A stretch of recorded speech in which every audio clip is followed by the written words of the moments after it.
1961, we got together. Right. 61. That is a good amount of years. Is YouTube working okay? Is that run there, right? Yeah.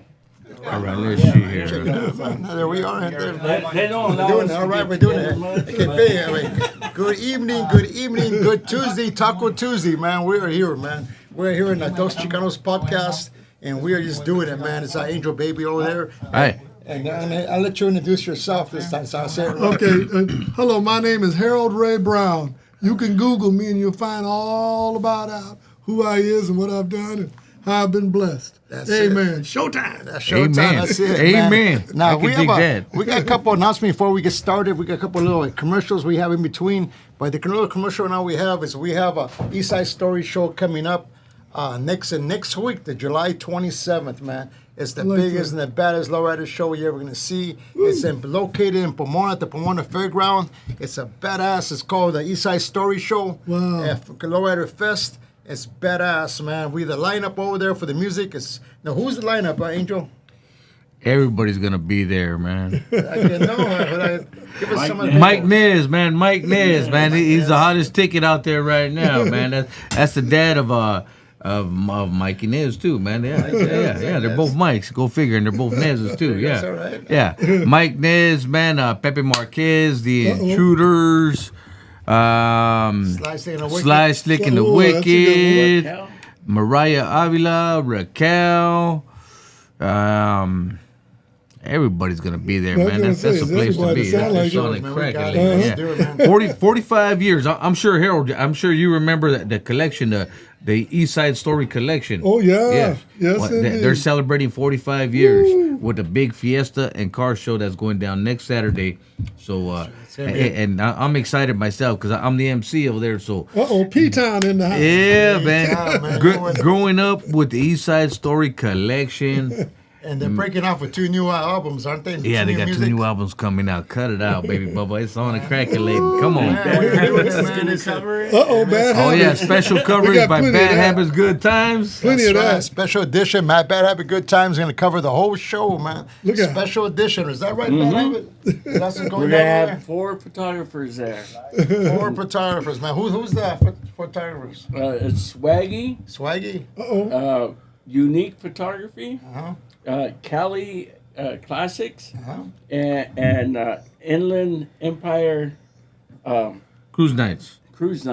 Oh, no, and yourself, of course. Yours And, truly yourself. and myself. Yours truly, Ricky. Just look for the shirts. Well, it's going to be kicky, man. And it's going to be jamming out there, man. East Side Stories, man. And, of course, the MC is going to be Angel Baby's going to be out there on the main stage out there doing it. And, of course, the world's famous Lowrider Hat Shop will be there, gente. So, look for us over there. We're going to have the Bandido truck there. The truck from the Boulevard Nights will be there, too. Are you going to have them cool Angel Baby hats, man? The ones cool with the oldies forever on the side. Yeah, we're going to be representing. The picture of the guy on the inside, too. When you see Angel Baby on stage, when you see Angel Baby on stage, man, just come on down to the hat booth and get yourself an Angel Baby hat, man.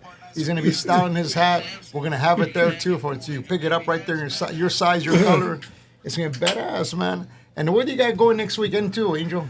This weekend, Fontana, the city of Fontana is where we're at, man.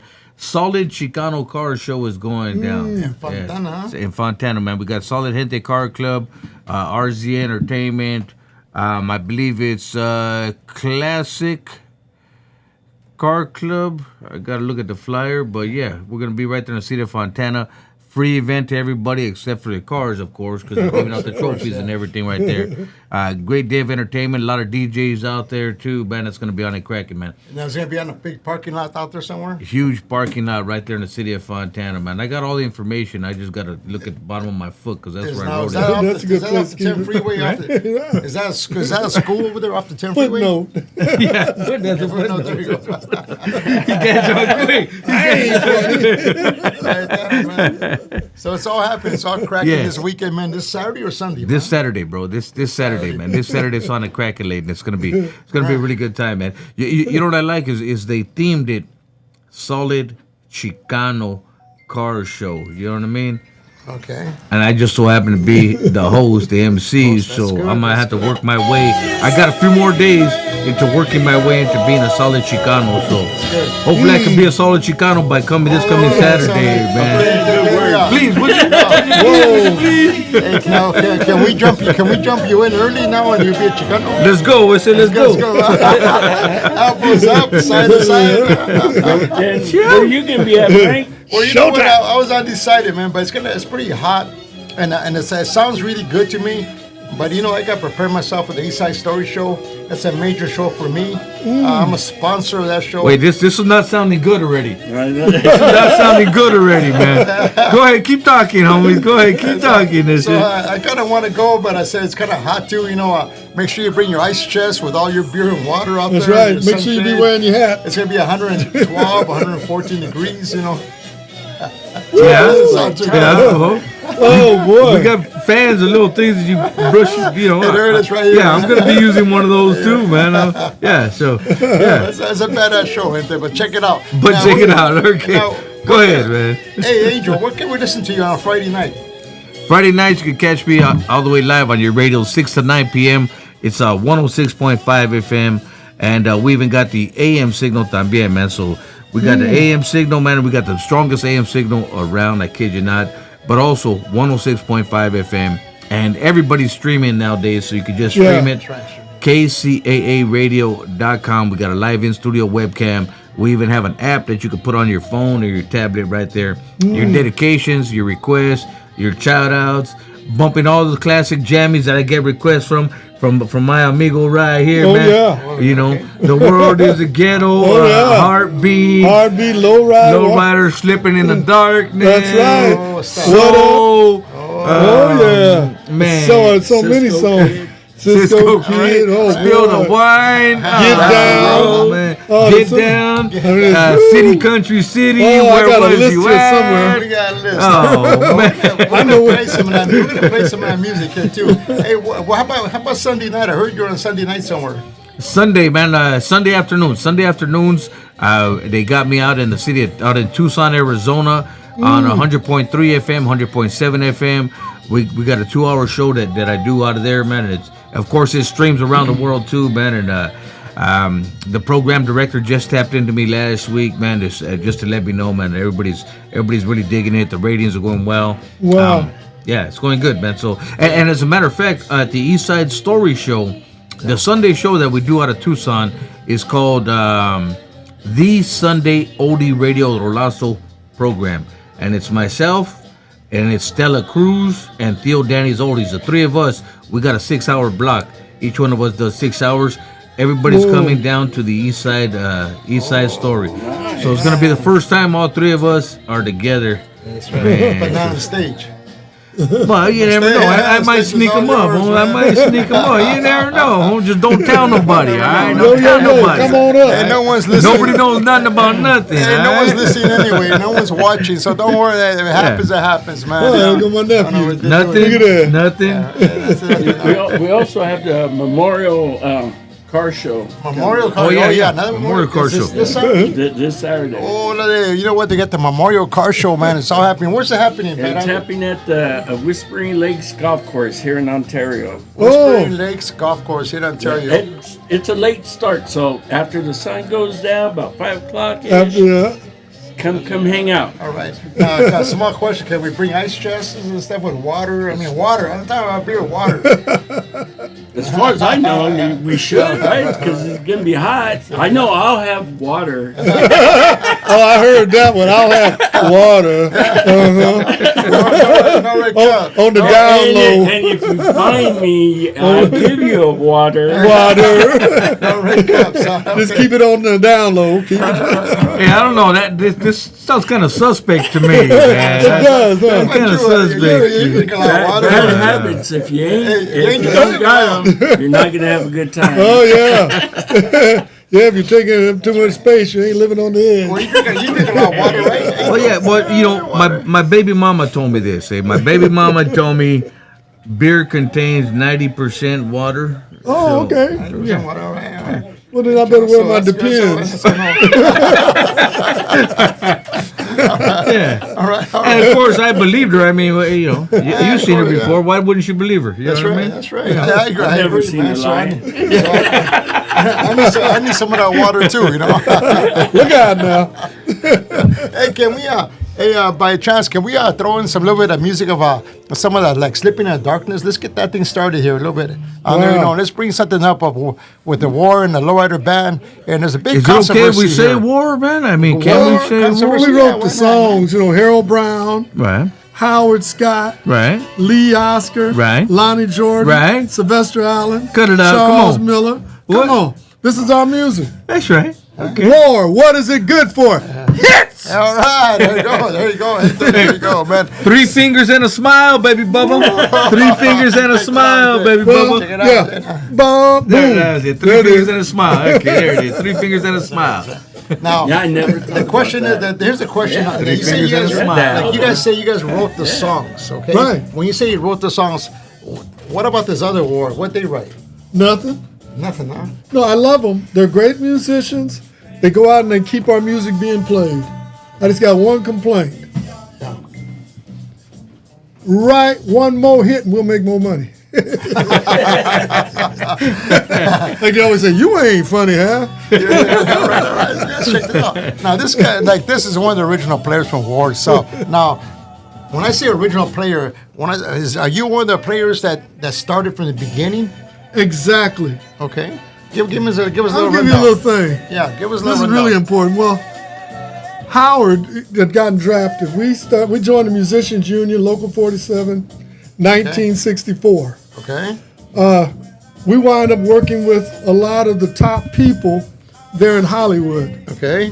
that work with Lucille Ball, Desi Arnaz, and so forth. Okay. Well, I'll never forget, we went in there and all of a sudden they booked us and started booking us up on the Sunset Strip. Okay. We was opening up for Ike and Tina Turner, Elvis, just different people. And then we was climbing, and then all of a sudden we were going to go out to Las Vegas. Okay. We were supposed to start playing at the Flamenco. They're going to pay each of us $500 a week each. That was a lot. That was a lot of But money. a in lot, those and they were giving our days. room. In those days, yeah. in those So days, yeah. then, all of a sudden, the Vietnam War came, and Howard got drafted. He's my partner. Howard Scott, the same Cisco kid, one of the main writers. That's him right there. Pretty soon, you're going to pay. And then, Bobby Nicholson, our trumpet player, he's no longer living. And then all of a sudden, they got drafted. I said, oh, what the heck am I going to do?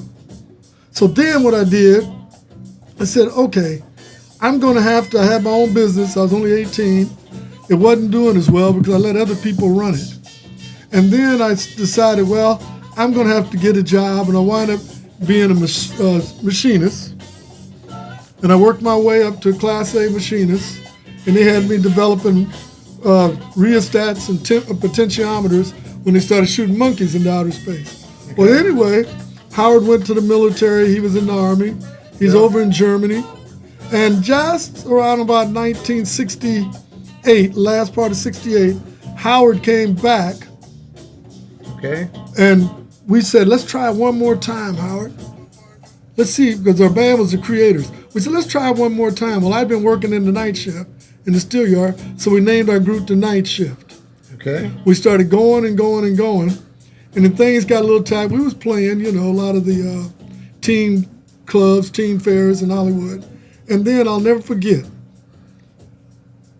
I was going to have to find a job, because I met Papa D, ironically, over here on Gary and Arrow Highway. In Pomona, huh? Yeah. In P-Town, huh? Yeah, P-Town. All right. Gary and right there where the chicken place is now.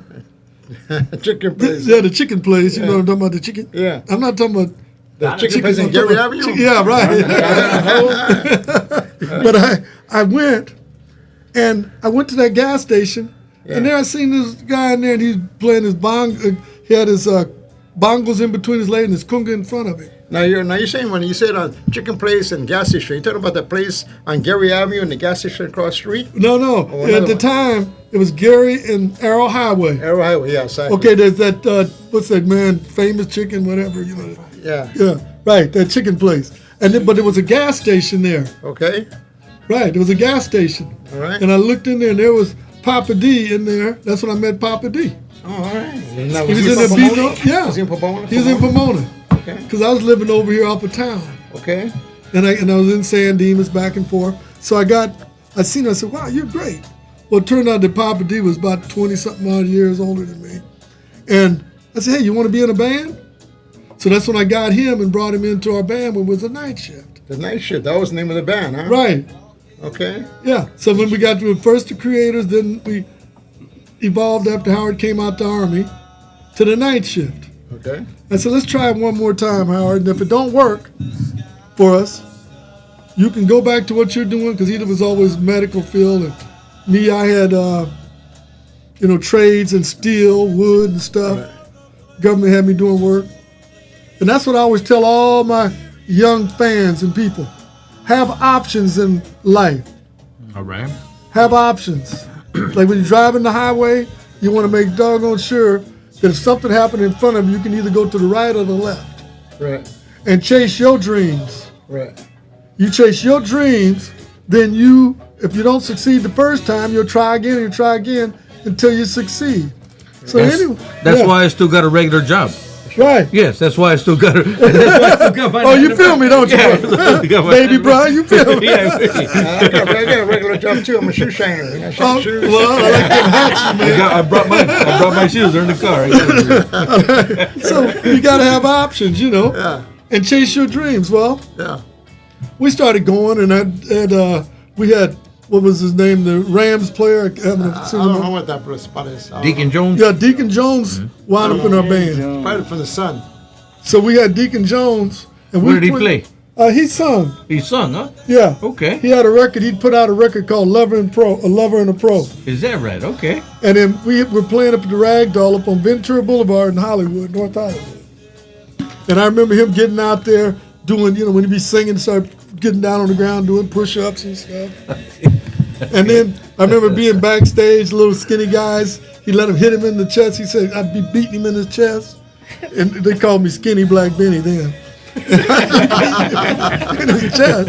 And then all of a sudden, I looked at Deacon Joe. I said, if I ever got to fix you up, I know I'm gonna pick up a mic stand and hit you with it. Yeah. You got to do something. Yeah. And so we started playing, and then we were in North Hollywood. It was our last night. It was our last gig there. And that's when I looked and I saw a little guy walking up with a natural bigger than mine. It was Lee Oscar. Okay. Yeah. It was his harmonica. Yeah. So he got up there and started jamming with us. Right. And Lee got up there and started jamming with us. And we just started making all kind of stuff. We was kicking butt.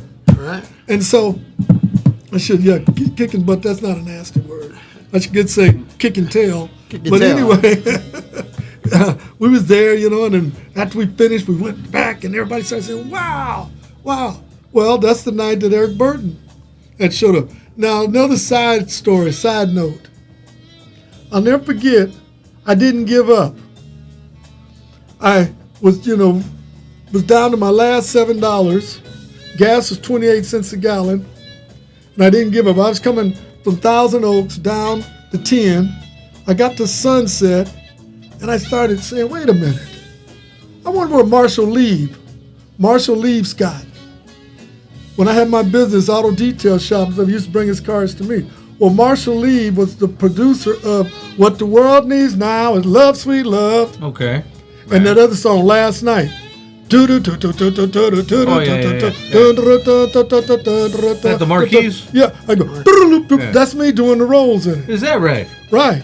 So he had me going in the recording studios when I was a kid. Wow. And I'd be in the studios up on Sunset and stuff. Yeah. Yeah, Art LeBeau studio was one of the studios. Okay. The set there where it's Sunset and Fairfax. Right. Right. So I said, okay. So I started going down that way and check this out. Gas was 28 cents a gallon. Right. And I was down to my last $7. And I keep those $7 on me to this day. Whoa. To this day, I keep $7 on me.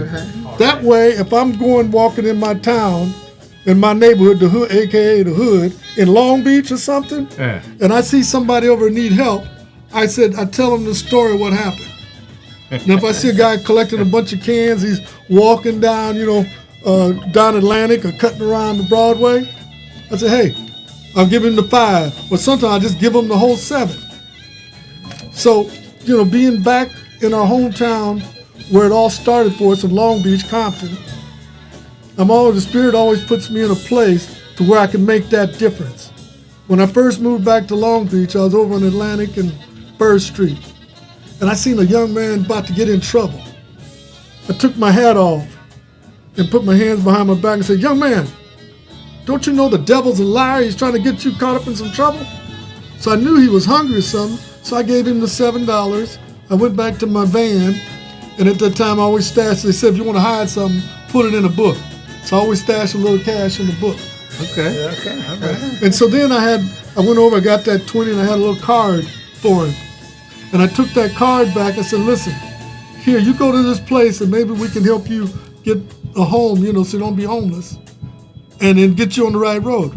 Okay, so go about a year or so later, I'm walking over on Linden and 1st towards the ocean there in Long Beach, and he's sitting there on the bus stop.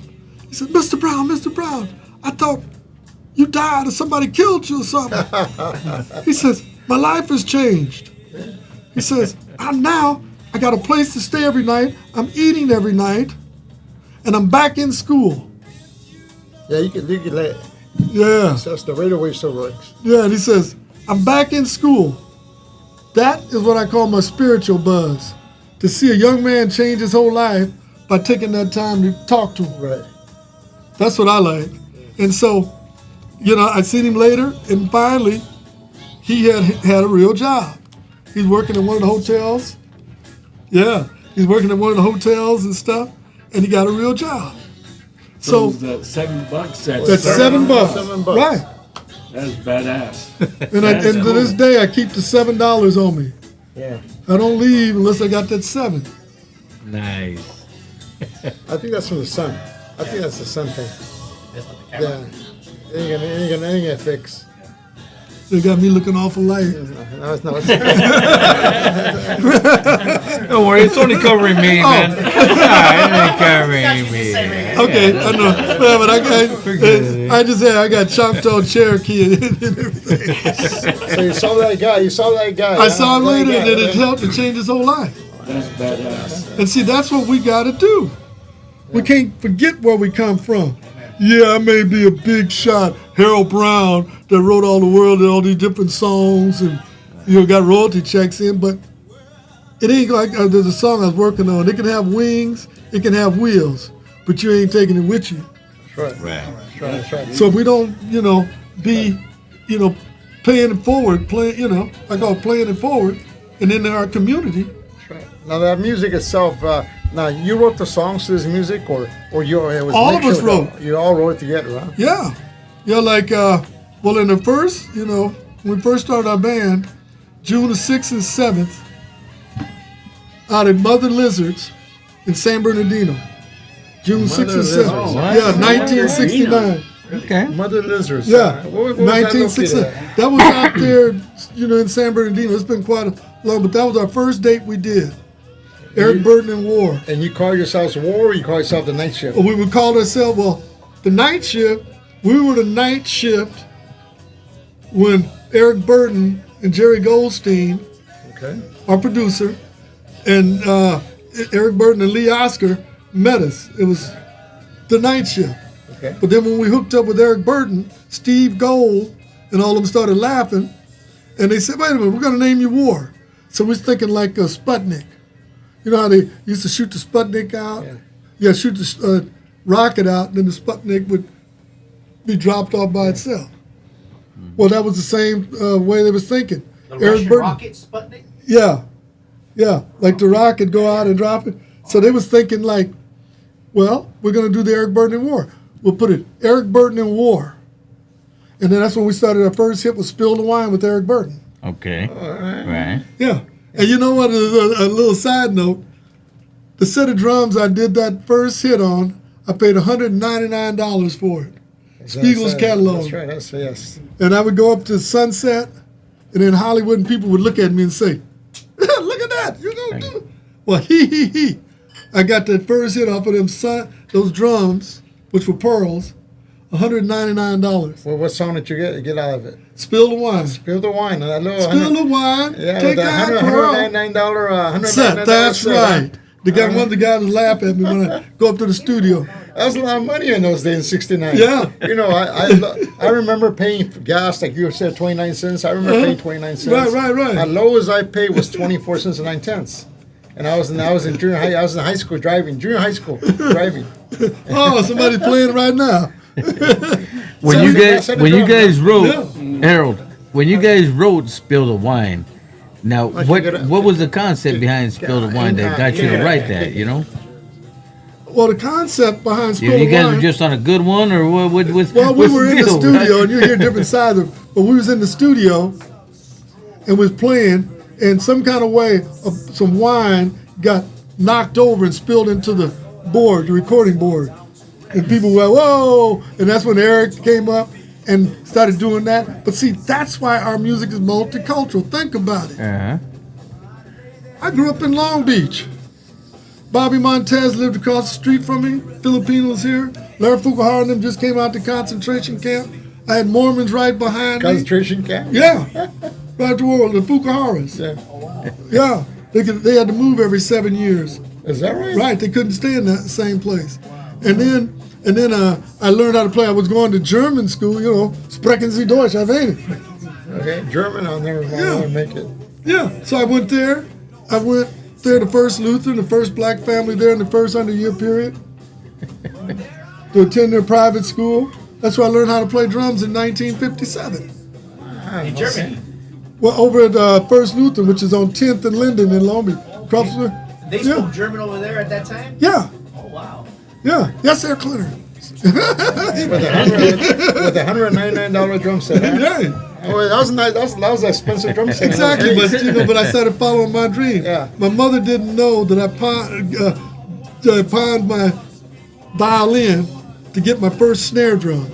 I had a picture. A snare drum. That's right. Let's see. Let's see something. So I did that. Gente, you guys, Gente, listening to his. He's giving himself away, man. His mother didn't know he pawned his his when we got this first hit. We got this hit. Tell nobody. Anybody, no one's watching anyway. But if you see his mom, let her know. Well, look at my mother. I always wondered what happened to that violin. Bless her soul. Well, here's right there where I was. I was the only black kid there.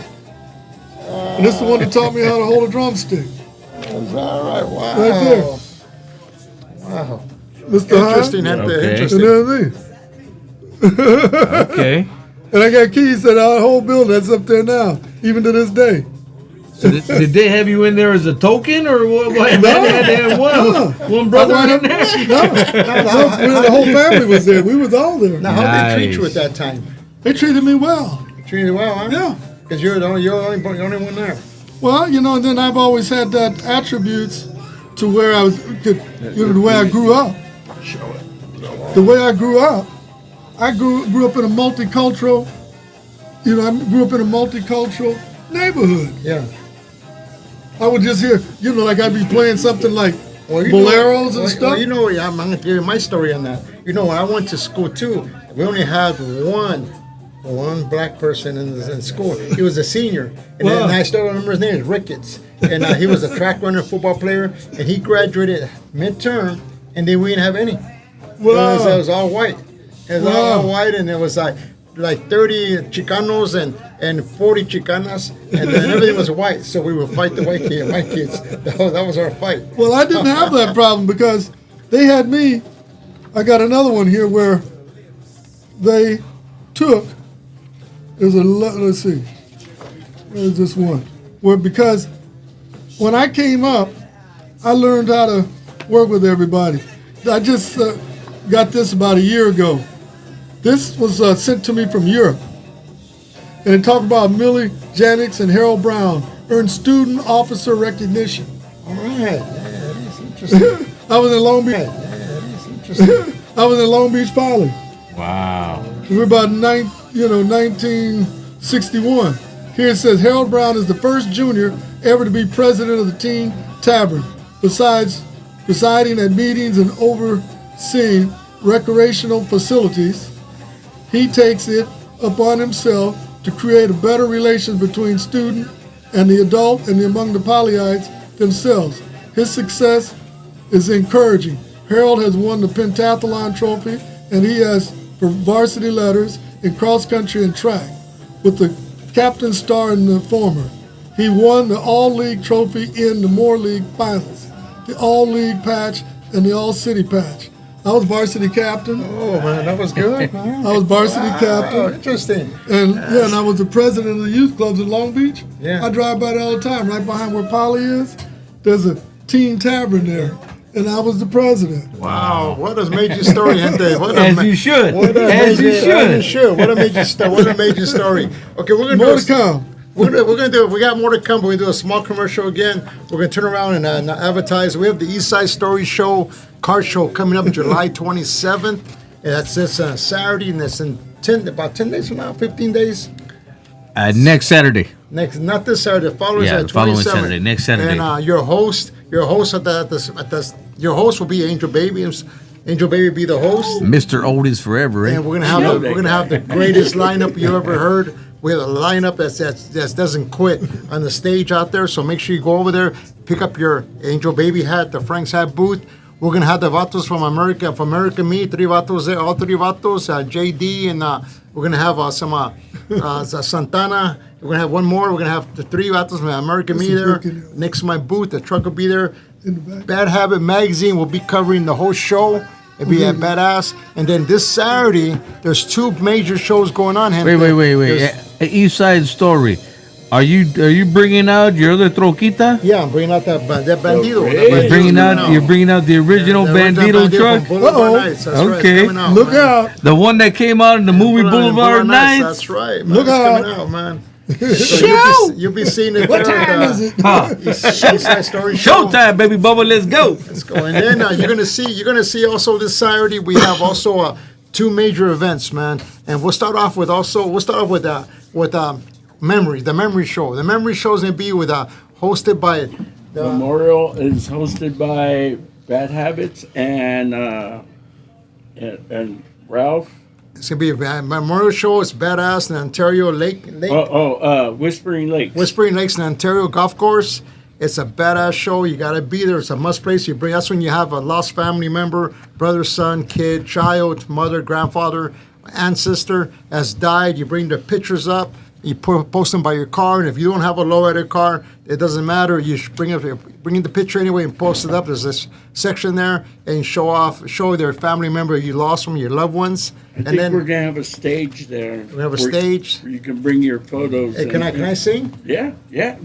I thought you I don't know. Can you sing, Holmes? Let's find out right now. Why don't we? Come on. Ain't no better time than the president. He was a DJ. Now he sings. I gotta start throwing now. I'll back you up, Holmes. I got you some. Woe is me. Woe unto me. Yeah. Come on, let's find out. Can you sing? I gotta start throwing up out of here. That's a good excuse. I like it. And then we have another major show coming up. It's the Chicano Car Show. Man. Solid Chicano Car Show, man. That's going on this Saturday. We're gonna be at 16741 Valley Boulevard, right there in the city of Fontana. Shouts out to RZ Entertainment, Solid Gente Car Club, and Chicano Classic Southern Car Club. And man, we got MC Rec gonna be out there with us. Aussie's gonna be out there with us. Ballet Folklorico. Come on down. It's gonna be going on this Saturday, right there in the city of Fontana. EC and Daisy Girl gonna be performing. A lot of high-powered DJs gonna be out there too, man. It's gonna be a great day, man. Come on out. What time? High power, man. What time? Don't ask questions like that. He's just testing your brain. I can tell you, man. Testing you. Look out now. By the way, let me tell you guys the time, okay, so you guys could know out there, all right? What time is it? Rolling time is 8 a.m. Events going on from 10 a.m. to 5 p.m. We'll see you right there in the city of Fontana, baby Bubba. Come on down. It's going to be a great day. And gente, we're going to go back to our podcast, but you're listening to the podcast of Dos Chicanos Podcast, Angel Baby and Frank's Hats. podcast, the world's biggest podcast in the world, man. Is that guy right there? I just seen him back right there, man. There he is right That's there, me man. back The there. guy in the back corner back there. Yeah, that I see was the our- guy back How there. young were you? Which one are Howard? Which one are you, man? Which one? Well, that's me. I'm right That's there. right there, You, man. right? Yeah. Woo, man. That's Howard Scott. Him and I've been hanging together since 1961. Can we put him on this on the back one over It's here? on the back one, but And then, Oh, I'm looking. Okay, I got you. That's Charles Miller. It's on the there back you go. one. That's stars. Yeah, that's Charles Miller. He graduated from Long Beach Poly in 1957. There's Papa D. That's the one I found out here in the P-Town. All right. time, huh? All right. From P-Town? Yeah. No. I'll never forget when him and I was driving up 10 and we getting right there by Kellogg's Hill, going up the hill. Yeah. He had an old Rambler and the lights hadn't been on for a long time. And I'm riding with him and I said, you know, I met your daughter before I met you. What? You got dandruff in your hair. Bam! Yeah, you got dandruff in it. Boom! He hit that dashboard and all of a sudden all the lights started working. Yeah, I knew his daughter before I met him. My bad. Now, what was the outcome? You know, the outcome is interesting. The outcome when you guys changed the name to War. What was the people's look, or what was the outcome of it? Okay, so what was happening, because we had been playing a lot of rock club, well, we were touring with Eric Burden. We playing a lot of rock, places, Yeah. mainly. And that was really weird, because a lot of times we went down south to certain places. We had to stay in our dressing room. We couldn't go out and mix with the crowd Yeah. Let me. because we was black. Oh, okay. Wow. I had to look. I'm more chocolate. We're more mellow. Pretty close. Pretty close. We pretty doggone We're close. close. We're You know what I close mean? let me ask you this now. For some people who don't know, of course, Eric Burton, being from the Animals, Right, he was Right. Animals. House of the Rising Sun, The Sky and, Pilot. all of our favorites. Lord, don't let me be misunderstood. Yeah, that's right. That's Right? right. Yeah, Now- and he contacted me because he's living here in California for quite a while, and then he decided to move to Europe, back to Greece. Okay. And he called me up before he moved, Okay. and we still have a little connection together. All right. Him and I, we always had a special one that was because matter of fact, he gave me my first Porsche. Oh, is that right? Okay. Yeah, I was driving my lowriders then. That's right there. See, because my daddy raised me how to work on cars and how to Yeah. body and fender, and doing it. Well, back in the day, we would cut our springs down low, Yeah, of course. Yeah. and then we had to take it and make sure it wasn't, but it'd be bumping. Right, yeah. Well, the way the police would check us out, The measuring tape. officer, they would measure. Yeah, Then they measure. clip. They measure from the rim Yeah, down they to did the. to me, yeah. And if it didn't go all the way across, Yeah. they That's got me. you a ticket. That's me. Yeah. So and then I was, and I would go to all the, what do you say, where they had all the body parts and stuff. Yeah, and I'd go there and I'd collect. Right. The a lot junkyard. of- yeah, the junkyard. The junkyard. Okay. All right. And I would go and collect stuff, and I would redo, have my, everything. Now the song Lowrider. How does Lowrider come? The song Lowrider. How did that come out? Okay, so, like you said, in the 50s during the Korean War, my cousin and everybody, they were a little older, and I'd always go out on the side, and they'd have the older cars parked out there. Well, it was Charles Miller. He's talking right now. Oh, I shot that video. Yeah. Did you? Okay. Yeah, homemade movies. That's the first video I shot. All right now. Come on now. Wow. Tell it like it is. All right now. So you're also a video producer too. We got over $1 million worth of film in Howard Hughes' vault. Wow.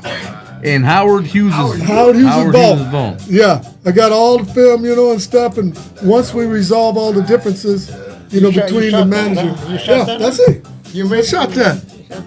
My buddies and stuff, and I put a suction cup on the side right there. Yeah. It had the camera right there and have him drive. And then right there you'll see. And then there was East Side Car Club, the East Side. Yeah. Okay. And he was over here on this side. Long Beach. Yeah. Is that your Porsche? Yeah, that was my Porsche that Eric gave me. And so what? Change the day, man.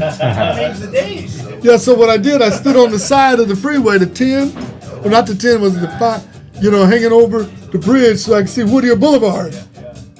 And I put a whole Can you harness switch around that it. video to the backside so for the audience can see it? Yeah, that's pretty nice, man. Yeah, What kind of camera did you use? Oh, a Bolyu. A Bolyu, See, yeah, huh? Bolyu 16 millimeter. Yeah.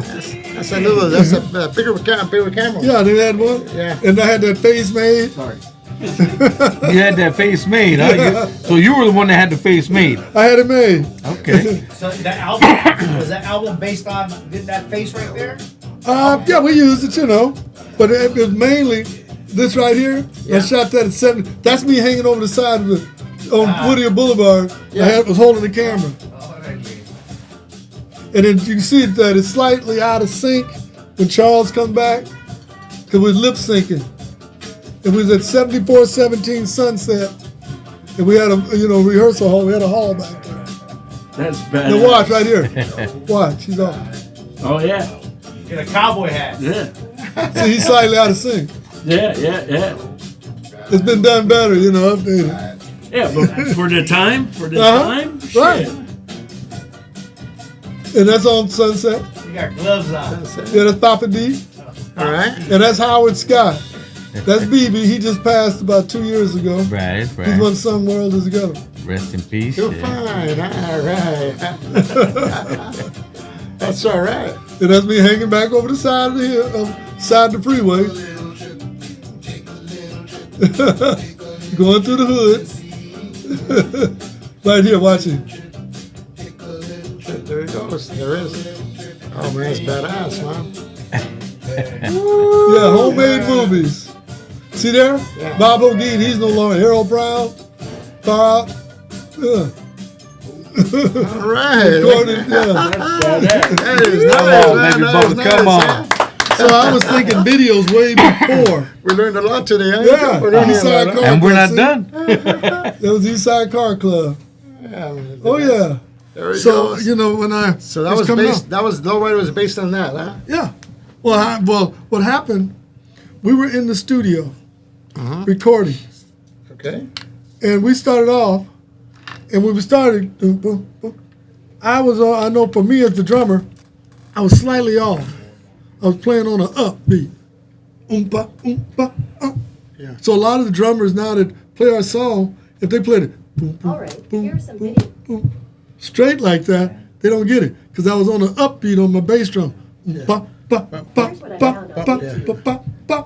So I was on an upbeat, and I didn't panic because I knew if I didn't panic, it would be not a mistake anymore. And then all of a sudden I looked over there, and Charles Miller, my big brother, homemade movies. See, that was the name of my company. Homemade movies. I never noticed that. All this time. Right. And I had to do all my own, whatever titles and stuff. Yeah. And across the street now, yeah, Yeah, because back then there was no. there wasn't that stuff. Yeah, some good You had the stuff. text below, with the Yeah. Yeah. It's at the captions. So that's how I got it going. And then I knew, that was the way to start. Now, So we got tons you guys played in a lot of places. You guys played in San Bernardino back in the old days. Well, we played everywhere. Because I remember one time you guys were playing at the Dome in San Bernardino at the fairground. You guys were playing. I remember the San Bernardino Fair will have a big old giant. I remember that, yeah. And you guys were playing there, and I was there too at one time. I Yeah. was there one time because I was a DJ at that time. And I was playing in between a change of bands. And that's when you guys were playing at one time. Wow. Well, it's like we've all been, ahead of the curve. So now I still got all that film, and we were talking about doing a documentary, a real documentary. Much needed documentary. Oh yeah. Yeah. Much needed, yes. Yeah. So I want to go back into it and dig it out and stuff. So we're just resolving, certain issues. What do we got to do? Well, Whose window do we got to jump in through and coming. creep out? Come We'll on. send Frank. We'll send Frank. oh, no, we don't. Frank will get something. Now, if you're gonna do a documentary, you have a camera person that does that. You have somebody who can do it. I've got a lot of it. It's got to be, since it's film, it's got to be put on a telecine, converted to digital. Okay. Yeah. Okay. And some of it's already been done, but I just want to resolve certain issues which were about there.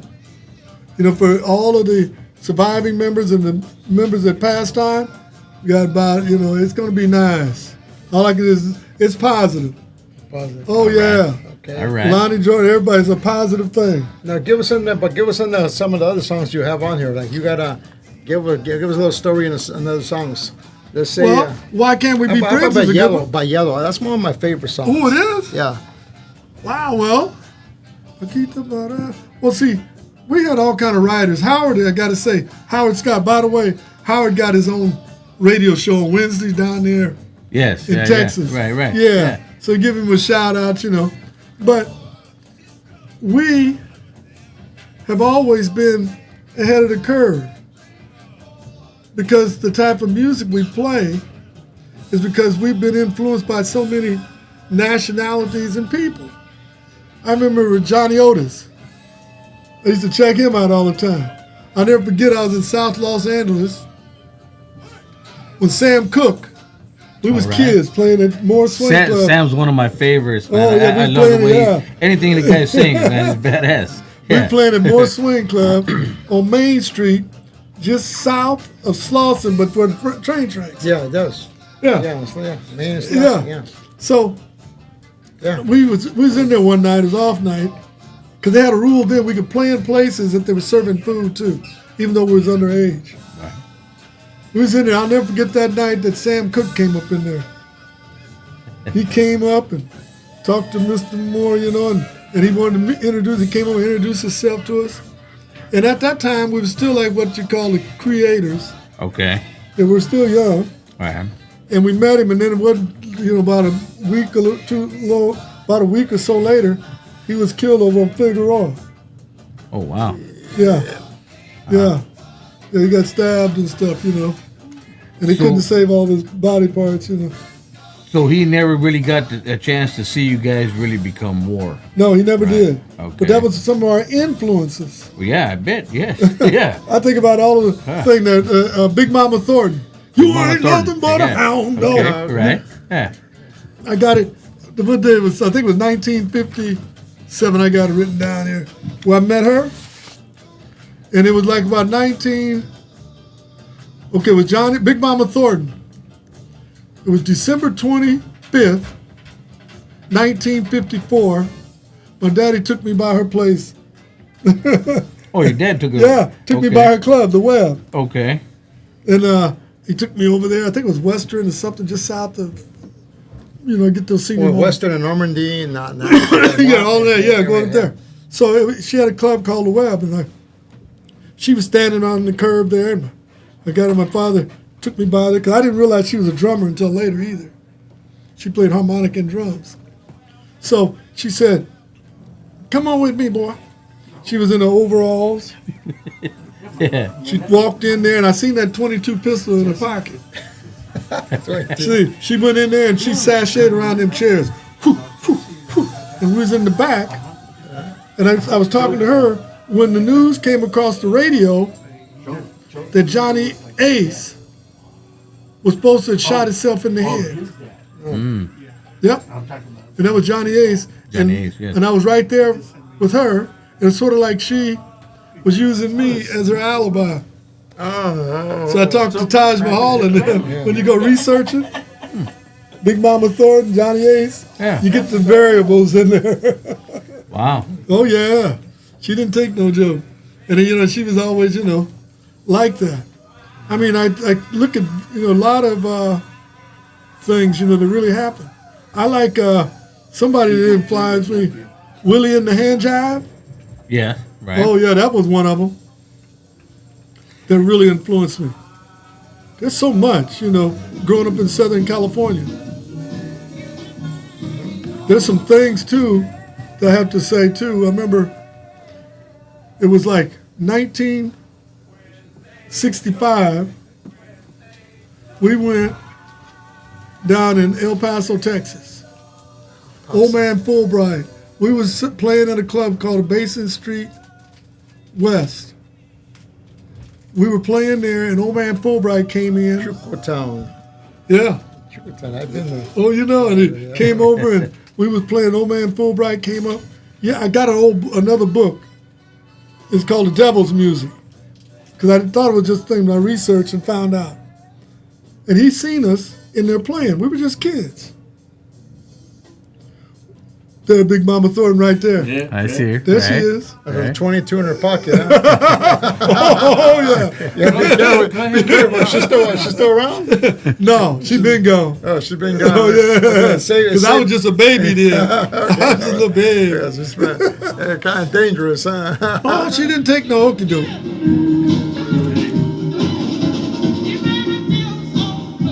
That's her, huh?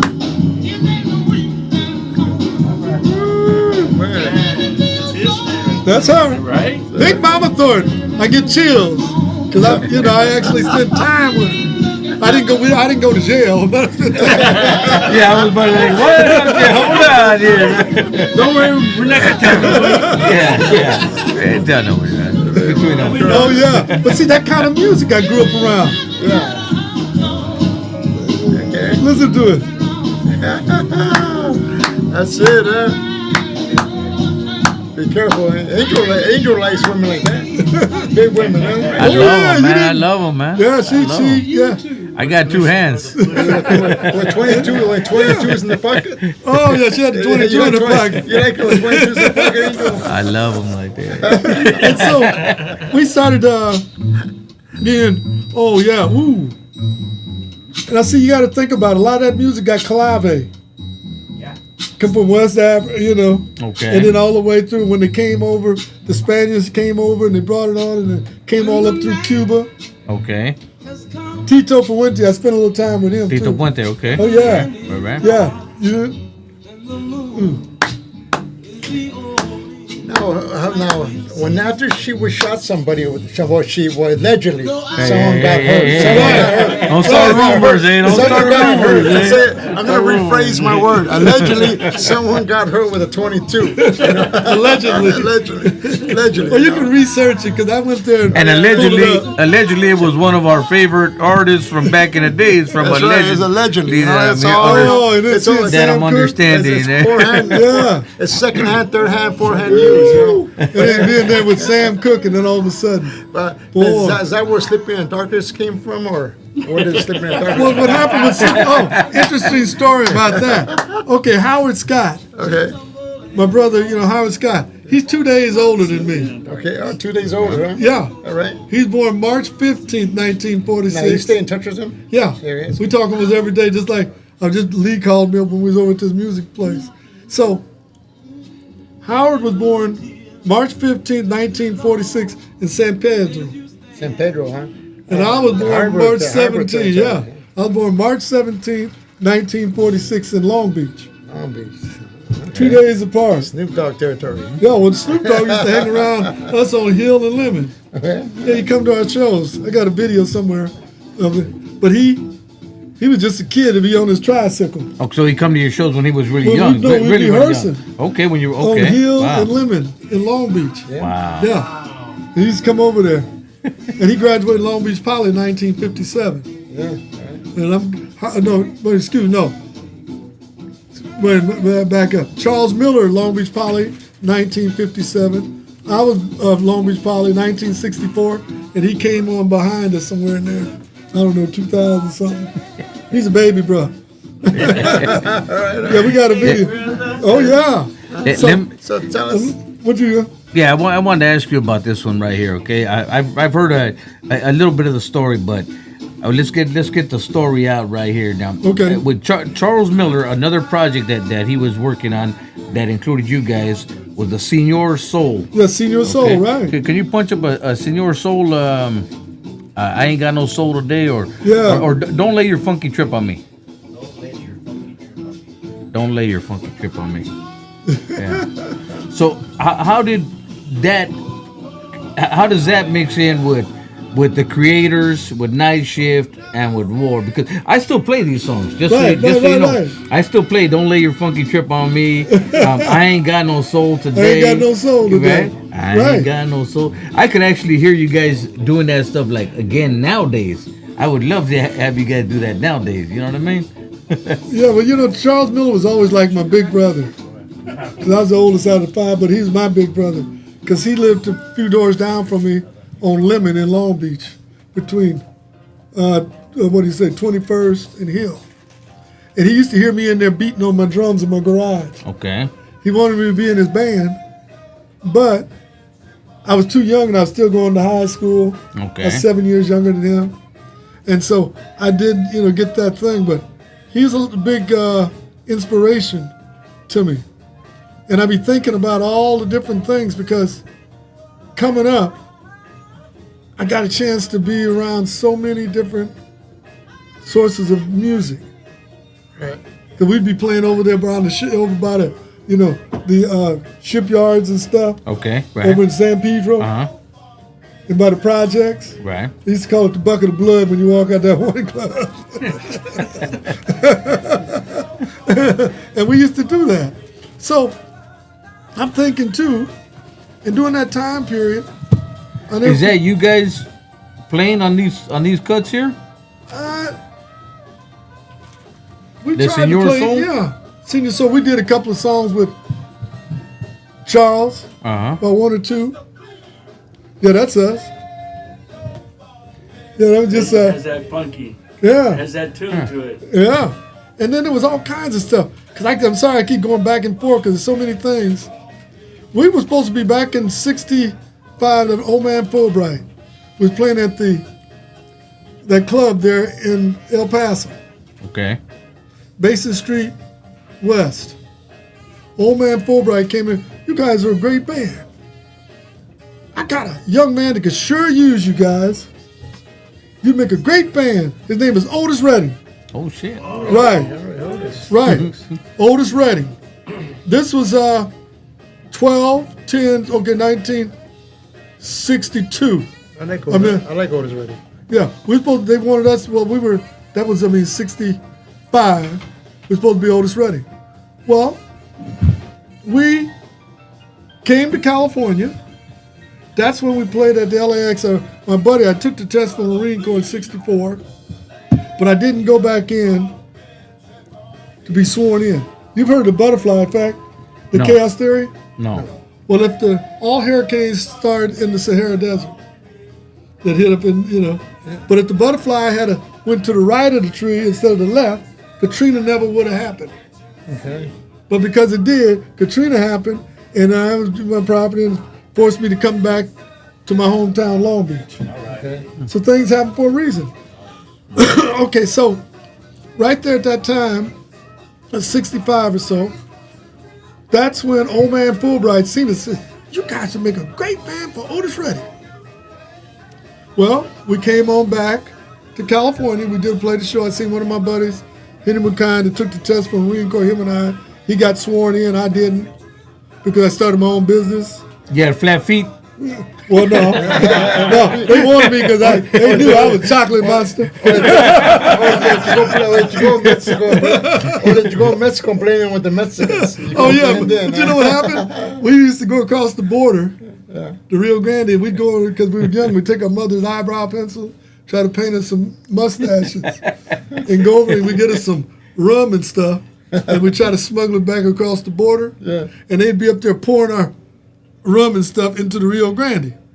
Well, ironically, I was down there when I looked over there, and your boy, what's his name? Doggone it, had a senior moment.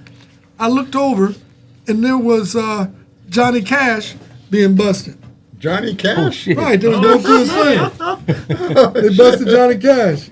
I love Johnny Cash. What was he smuggling over? Well, that's why he went to prison. Okay. Oh. That time he went to jail. They was going through his case. Okay.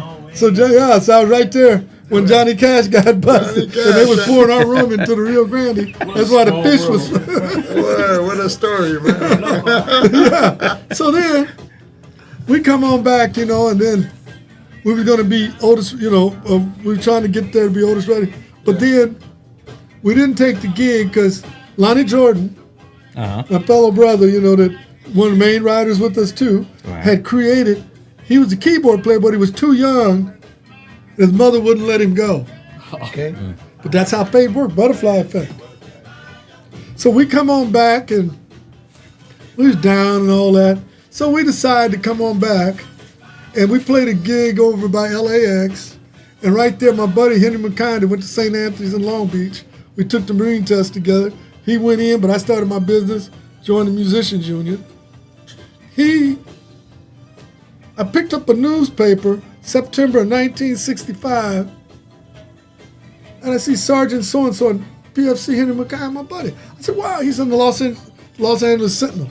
I said, wow, look at, wow, he's in the newspaper. I get home and found out that whole platoon crashed, killed everybody on the plane down by Camp Pendleton. In San Diego, huh? Coming out, right there. Yeah. And that's when I said, whoa, I wasn't supposed to be there. Right. That's the first airplane crash I missed. And then about a couple of years later, Otis Redding's plane crashed. He was supposed to have been in that band. It was ready, huh? Yeah, Otis Redding got killed.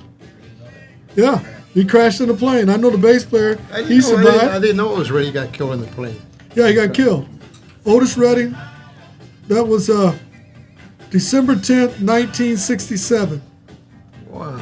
That's why I make my timelines. Wow. That's interesting. Right. Wow. And so that's the butterfly effect. Yeah. So my line is, I don't need no stinking watch. I'm on God's clock. Amen to that. I'm on God's clock. Showtime. Does anybody really know what time it is? Now, what about Does your anybody trumpet really player? care? Your trumpet player. Okay, Bob Nicholson. Yeah, Bobby Bob. Nicholson. He went in the military too. He came out, but he passed, I don't know, right after Katrina or something. I was down in New Orleans when he passed. Yeah. Our trumpet player. Because, we had, let's see, when I go looking at all our guys, we had Howard Scott on guitar. We had Howard Scott on guitar, Lee Oscar, Lonnie Jordan on keyboards, Sylvester Allen was percussion, Charles Miller was saxophone. He's the one that sung Lowrider. And Morris Dickerson on bass. Yeah. So, we've been seeing a lot. I wanted to say something, too. Sure. How many of you know about the Zoot Suit riots? Oh, I do. You do, 1944. I wasn't around, but I know about it. Okay. I know. Okay. Well, this book here called Sleepy Lagoon Murder Case. Yeah. Well, it's a great book. Yeah, I seen it. I haven't And- read it, but I seen it. Well, guess what? What's up? The people that I grew up with Uh-huh. that represented these Latinos Uh-huh. was George W. Shibley, Uh-huh. represented him. Well, his wife was my den mother in the Cub Scouts and Boy Scouts. Is that right? Yeah. Before Martin Luther King and all of them started marching, Yeah. I'd be over there at their house spending the night, and they'd come to our house spend the night. Over by Burnett Elementary School.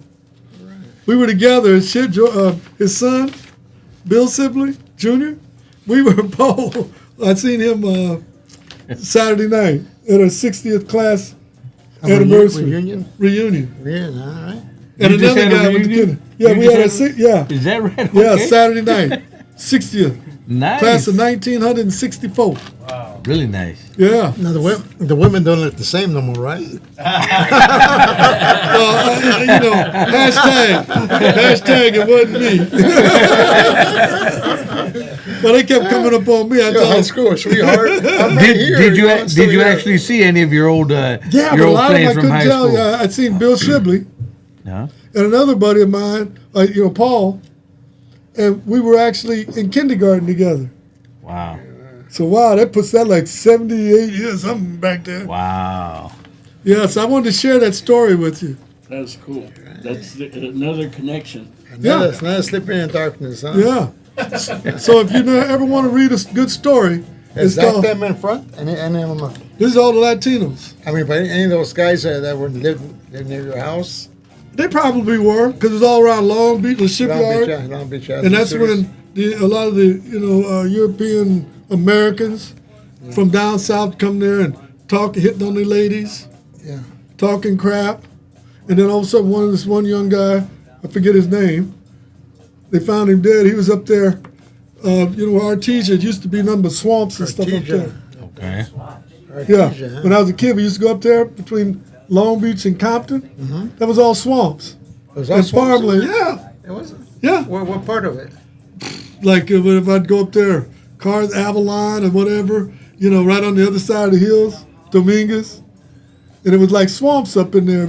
It Artesia. I was just there a month ago, but I didn't know that was swamp. Yeah, like down they got the freeway to run there. Yeah. But that was Artesia, and then and right there by Carson or whatever, I'd go over there and there'd be swamps all in there. Wow. Yeah, it was swamps. I was near a school. I was at a school. School event over there. There's Gardena and stuff. The Hawaiian Gardens. And Hawaiian. Gardens. But that was a swamp there. Wow. Yeah.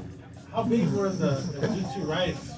Oh, it scattered all from downtown Long Beach and it worked its way all up towards the swamps. Yeah. Yeah.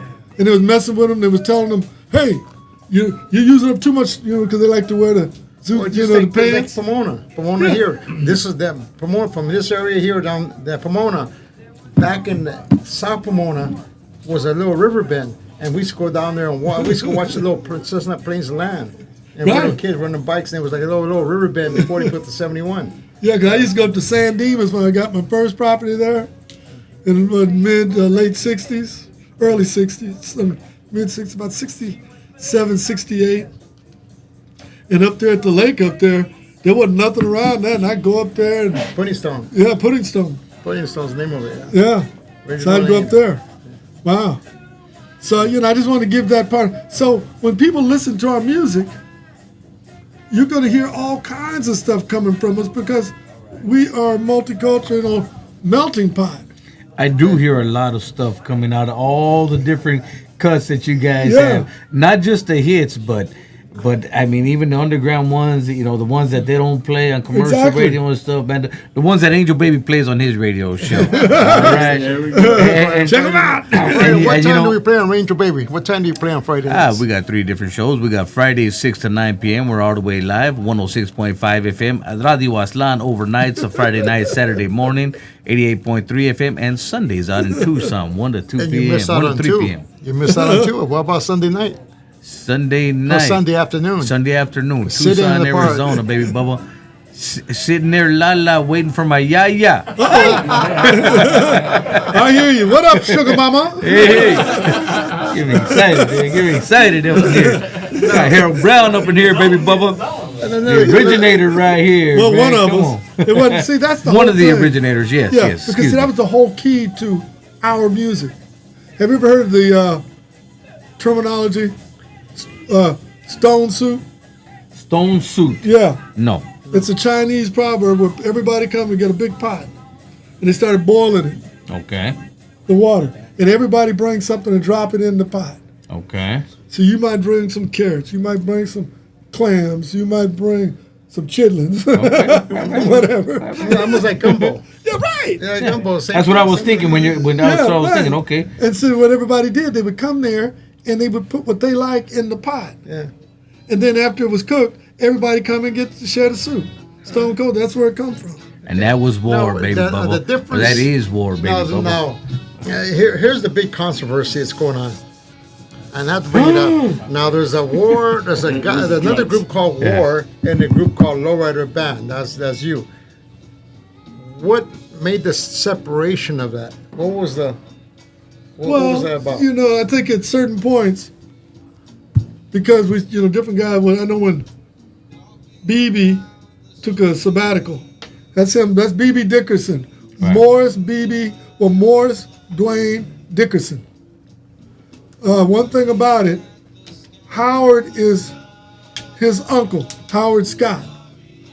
Well, his mother, everybody say a prayer, but his mother just passed. BB's mother, she was 96. Howard's sister, she just passed Saturday Oh, man. at 96. But she was ready to get up out of here. She was tired. 96. Yeah, 96. And yeah, she was ready to go home. But we all came up, because I remember when we was kids, BB daddy, Howard's daddy, and my daddy used to take us to our gigs back in 1961. We was too young to drive, but they was taking us to all of our gigs. Okay. And we'd be playing in, different Navy bases out there in San Pedro and the clubs. And like I said, Big Mama Thornton, Yeah. club and all that. And Jeffy's, all of them. And so they would take us. But the whole thing is, our music, we had no one major important person. Okay. everybody put something in that pot. Like BB's voice right there. He was a true crooner. He had that special voice. And then if you take Howard, Slipping in the Darkness came, we was over in Europe years ago, and he bought him some of them. He told me always we were wearing Frankenstein shoes. But he wear them pretty boy shoes. And he had his boots on, it was high ride, and he bought them over there in London, in France somewhere. And his foot got stuck in it, and his feet started hurting. And he had to take some medication to calm down the pain in his feet. He was pulling that boot off. And when he took that medication and stopped the pain, he felt like he was slipping into darkness. Straight from Howard's mouth. So I'll never forget, we was in Paris, France, and we was playing at one of the big places, and I kept working on that groove that I play on Slipping in the Darkness. By the way, Tupac wanted me on his last album. What? His bass player told me that, to play that groove, Slipping in the drums on it. Right. Because a lot of people like to sample our music. So anyway, I had been practicing that groove, and I said, no matter what we play, I'm going to play that. I'm going to play it. So the next thing I know, Howard kept trying to play that groove or whatever, and I says, I know what I'm going to do. I'm going to make it fit. And that's when I started playing that Slipping in the Darkness groove. And then that's how Slipping in the Darkness just started building. Just start that way a little bit, huh? Yeah. And when I hear, when I started hearing, like, Why Can't We Be Friends? Yeah. We came up with that song. It was over in Europe. Oh, in Japan. Okay. It was in Japan. And, at that time, Japanese weren't very tall, no short jokes. But I could look, and because we couldn't really speak their language, I could look and I could just see our guys. Okay. So we started thinking about, what about, how you're going to communicate? Yeah. And we started wondering how we're going to communicate. And then this is where we came with that idea, why can't we be friends? So we all come together. And we're all more like inside, we're on the outside. Right. Because everybody wants respect. Everybody wants love. Right. And then the more we communicate with each other, like we kicking it. Right. Right. Even though we do got that Choctaw Cherokee.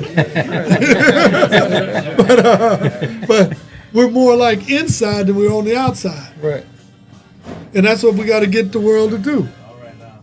We all got to come together and realize, because the powers that be sometimes want to cause division, divide and conquer. Right, but if we stand together, right, you can't, So, but we still haven't got to the part where what caused the band to change up. Okay, so come back to that. Well then, BB took a sabbatical. He's the bass player. Sang World is Together and so forth. Well, he took that sabbatical, and Charles Miller was much older. He said, well, it didn't feel the same. The band didn't feel the same. So he decided to take his sabbatical. He stepped out. So by sabbatical, what do you mean sabbatical? Take a break. Okay, take a break. Because people don't realize all that traveling and stuff. Whew, at 78, I don't want to be running all up and down there and the plane don't show up. Then we know what it takes, we got to go pee-pee. Right. You got to wear your hippie pants. Anyway. And so, I hope I ain't being too rude. But anyway. Okay, BB took a break. He took a break. Okay. Charles said it didn't feel that good. He's taking a break. All right. Charles Miller. And then, and then things that wasn't the music, and then that's when the music started changing. That disco and stuff started coming in. Exactly 120 beats, Yeah. And then we started having different people step in, try to fill in. But they didn't have that thing. Not thing, but thing. Okay. THANG. I get you. Right, thing. I get you right. They didn't have it. Yeah. They were great musicians, but they didn't have that special spice to make that gumbo right. Yeah.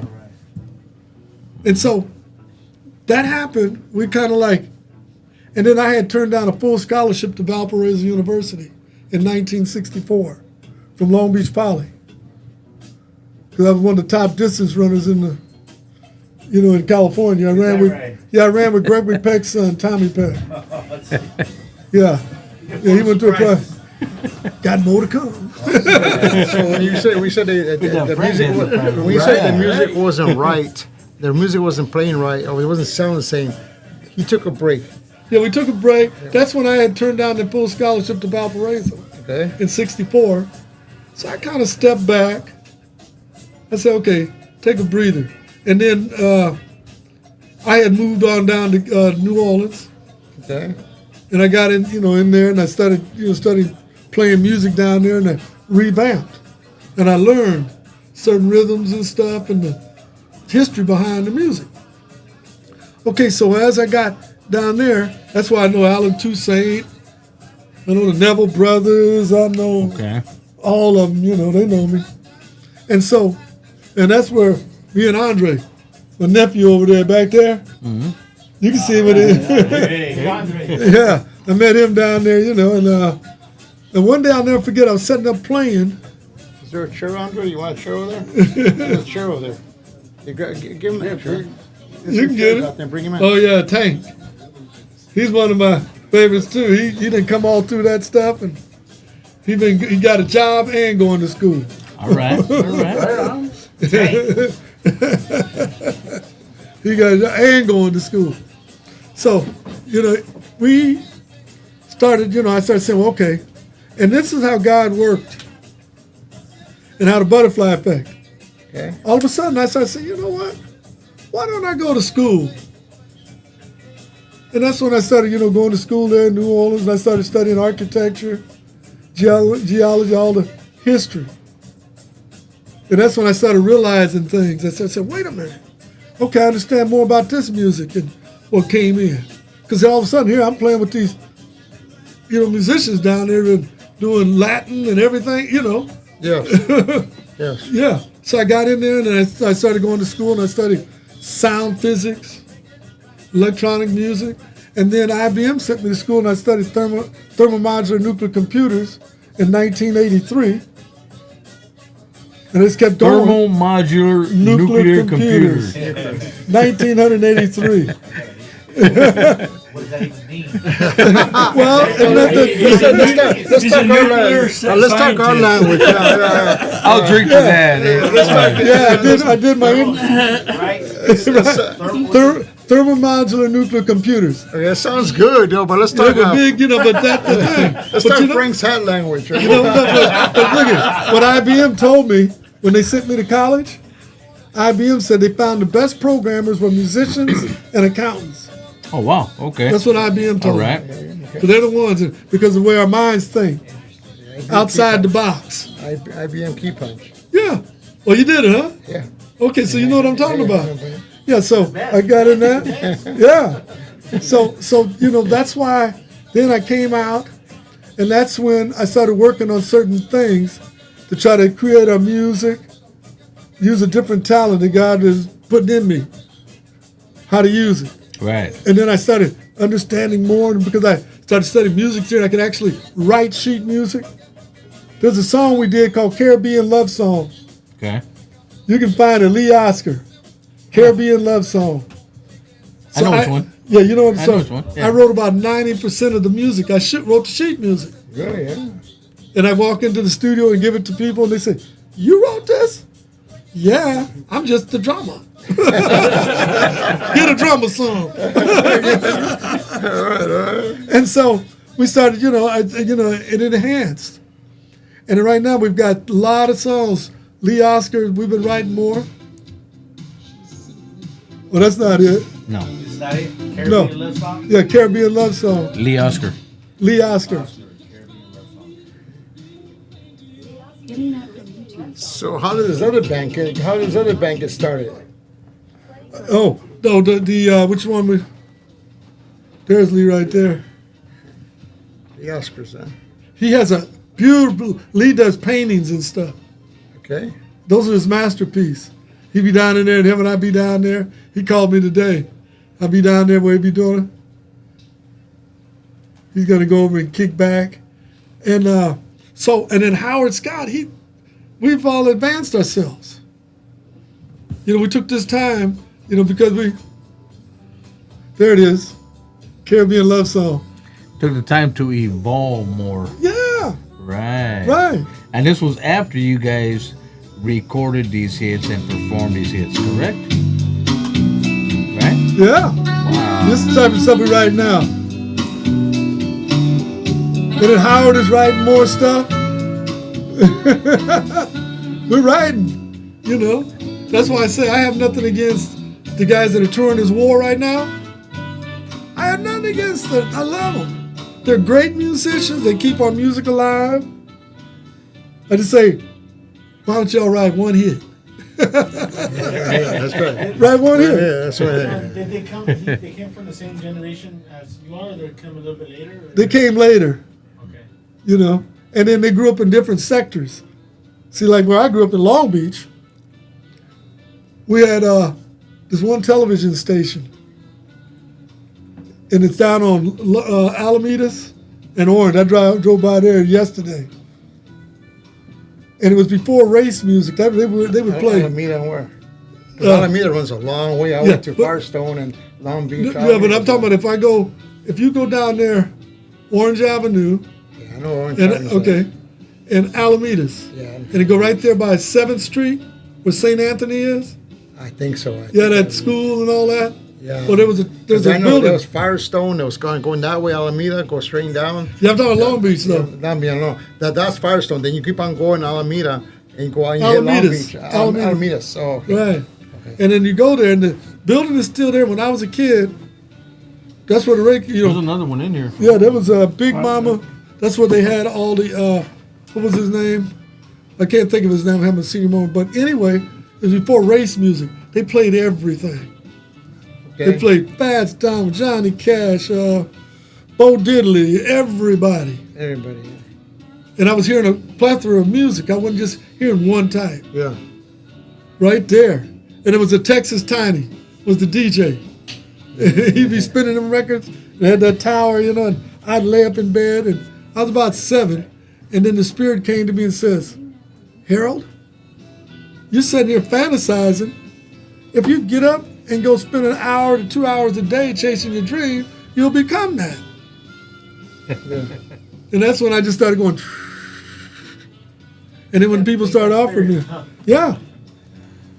So that's why I try to, keep in mind. So I knew when I was 7 years old, I was going to be a famous drummer, famous musician. Oh, really? Right. So God instilled that spirit in me to follow it. I had people offer me all kind of jobs and different things.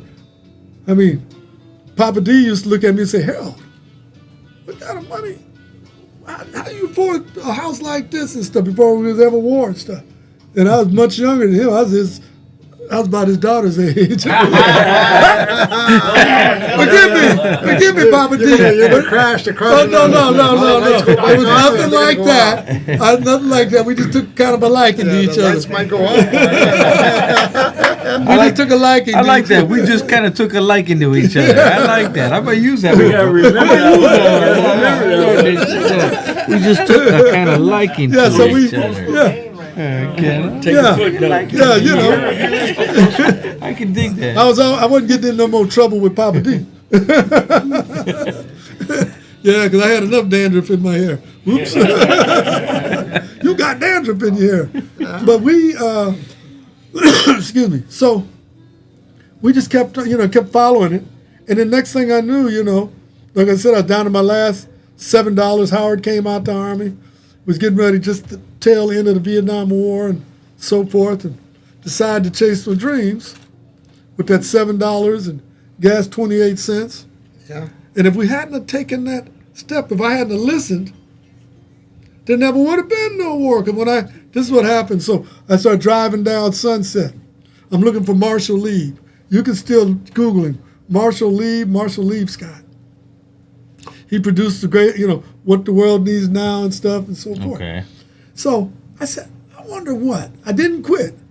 because I was about to take the easy route. I was about to go back and become a machinist. Because before I quit being a machinist, which I was making about $500 a week anyway, because you work graveyard shift night. $500 a week on that time? Yeah. That's a lot of money. Well, you know, but if you was a machinist, I was in the machinist union. Okay. And then you work in graveyard, you get time and a half, you get double pay. Okay, all right. Yeah, right. Yeah. So you're rich. Yeah. And so At that time. I was about to time, I was about to give up. But what I did before I did that, there's another Chinese proverb. If you burn, if you're going, they burn up the bridge behind them. People want to go home, you go forward. You can't go back across the bridge. There's another good song. And then, so what I did, I sold off all of my machinist tools. So that way, when times got hard, I wouldn't just jump up and run back and go get me a machinist job. I get you. I sold I sold them off. So I only had one direction. I get down there, I go looking for Marshall Lee. So that's what I got to do. I got to solve my hats. So I got one direction. I'm going my motorhome. so then I... you can start singing? Yeah. So then I went, and I'll never forget, I started driving down Sunset towards Doheny. He was working across from Hollywood High, and I think that was, I don't know, Liberty Records or something at the time. Yeah, I know what Hollywood High sound. Yeah, there was a record store, you know, Liberty Records and all that. Probably was. I'm not familiar, but I know it. Yeah, but right there, that's where it was. And I went in there, a lady looked like They would sell 33s and 40 of those, the big ones. Oh yeah, and then I go in there, and I was looking for. I says Marshall here. Lady looked like Lucille Ball at the time. They wore all those hairdos. Looked like I Love Lucy. Right, and that was the people I wound up working with too. Lucille Ball, you know, I got there from the Musicians Union. But anyway, he's not here. But I'll tell you where he's at. He's down at Jim Head Production. That was down on Doheny at the 9000 building. And that's where Deacon Jones was. Ah. And I'm down, remember my last $7. Right. Deacon Jones. That's where he was supposed to be. She said it looked like Lucille Ball with that hairdo. But he's down over in that little white house. So I go down over to the little white house. I walk in there and see all the gold records. Another lady looked like Lucille Ball. I could hear my buddy Marshall Lee in there talking. I started to go back there. She said, "Oh, you can't go back there." And all of a sudden, Marshall says, "Harold, is that you, Harold? I've been thinking about you. Come on back." He looks at me. He says, "I've been thinking about you." Sonny, this is Harold Brown. Harold Brown, this is Sonny Bono. Hello. Oh, okay. Oh, wow. Come on now. Okay. Right. Sonny Bono. That's why I couldn't give up. Yeah. If I had not followed the Spirit when I got there at sunset and went that way, there never would have been no war. Flat out. I'm just telling you just where it started, how it happened. I had to follow the Spirit. And then all of a sudden I got down there. He said, "Sonny, Harold, wait on me." So Sonny Bono, he left. And then he came on out. "Come with me, Harold." So that's when we went down to the Art LeBeau studio, which was on Sunset. Yeah, the old Art LeBeau studio. Right. Yeah, I know. So I go up there. I was there. I've been there before. When I was in there, Right. So I was there, and he was on the board mixing songs. And he said to me, he says, "Harold, the phone rang. Oh, Timmy, you need a drummer? I got a drummer. I got one of the best in the city." Send me down. I go down to Beverly Hills. I go up Kings Drive. I get this big mansion. It was Timmy Earle, the jazz singer. And Timmy Earle, I looked there and I seen all these other guys around there. "Oh, we need guitar picks. We need this. We need that." I said, "I'm not leaving my guys." The night shift, which was Howard Scott and a lot of different people. I'm not going to do that. When I get back down there, I go down there and I see this little guy sitting on the stoops right there. They had the steps going up there. I said, "Man, what's wrong? I got these gigs and they just took my band." It was R.B. Greaves before he had his first hit record, Knocked 3 Times. Okay, right. Yeah. He was sitting there before he even had his first hit record. I said, "Man, you got gigs? I got a band." That time, Mom and them said, "Hey, remember to keep change on you." Yeah, that's okay. So I go back behind there. There was a gas station used to sit on the corner there. in a hamburger stand. I run back to the back, dropped a quarter, a dime, whatever at that time, into the phone, dialed up Howard. He was living in Compton on School Street. He walks around with a Texas chain. I said, Howard, you know damn well you come straight out of Compton. Let me fool you. I know where you come from. You got this Texas chain. I said, you know you're out of Compton. so then I go on and I said, hey, get everybody together because our luck is changing. And then all of a sudden we started going down to Studio Instrument Rental, which was down on Santa Monica and Vine.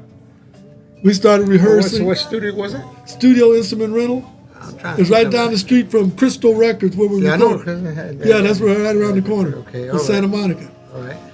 And so then we was in there practicing and stuff, and that's when we was talking. That's when Jerry Goldstein. I love Jerry.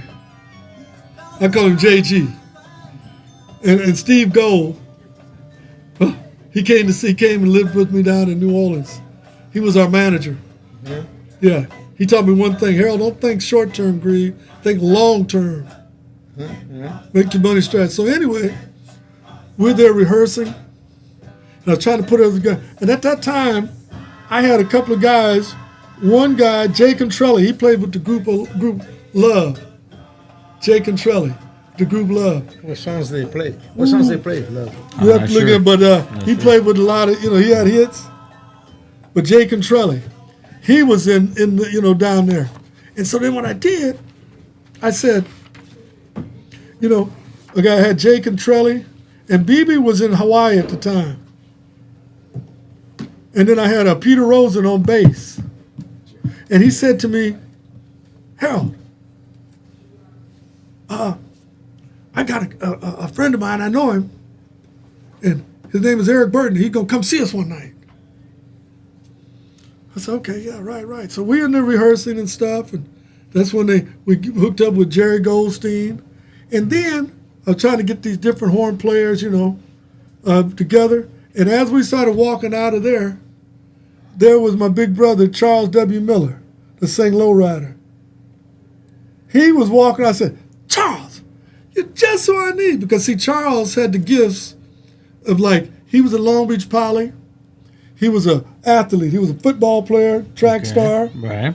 And also, he would play in the marching band with his sax and flute. Yeah. So I figured, wow.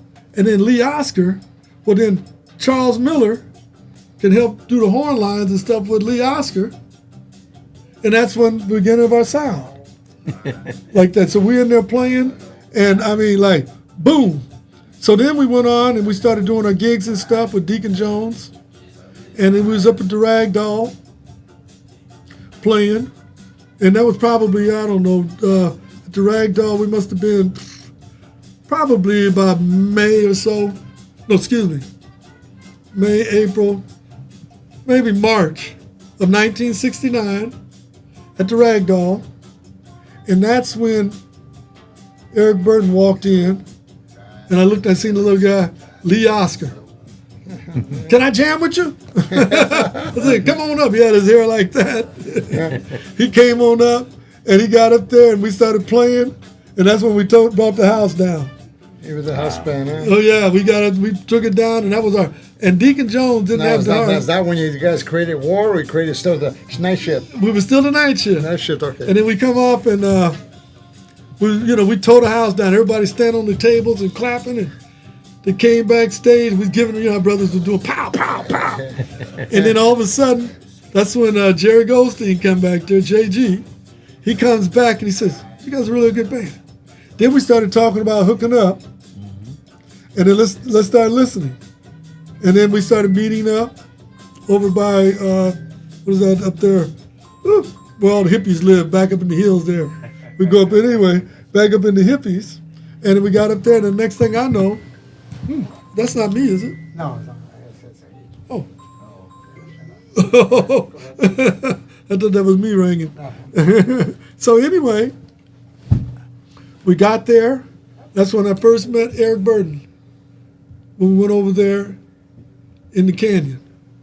And we got there, and he was sitting out, and he had his Ray-Ban glasses on, sitting by the pool, very Hollywoodish. And you already knew who he.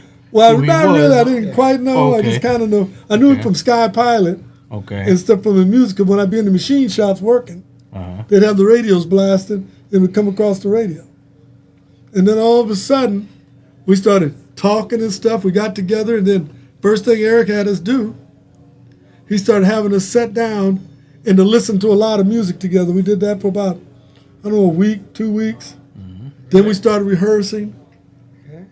And as we started rehearsing and stuff, we got together and we went out and started playing gigs together. Like I said, it was June 6th and 7th when we first played our first gig. And what did people think of the name change, of the band change? When we changed from War to Lowrider. No, when you went to a band. Night shift. No, when we was the night shift, War, a lot of people thought we were like radical because at that time was when all the hippies and everybody was, and then there was a war going on, Vietnam and War. stuff. So they say, And you see all the wine, and then Steve Go used to sit there. Everybody, when I drive down Sunset, I'd see a lot of signs that peace, peace, peace. Yeah, you guys had war. And then Steve Go says, well, why don't we take the war? What is it good for? Hits, anyway. So we just started going, and then we started playing a lot of places, and a different type of, we started meeting, mixing our music. It was a lot of people, and especially with Spill the Wine because we had a Latin groove to it. Eric, he was from Great Britain, so he didn't really know anything about Latin. And we started doing Spill the Wine, just threw that little Latin thing into it. Right.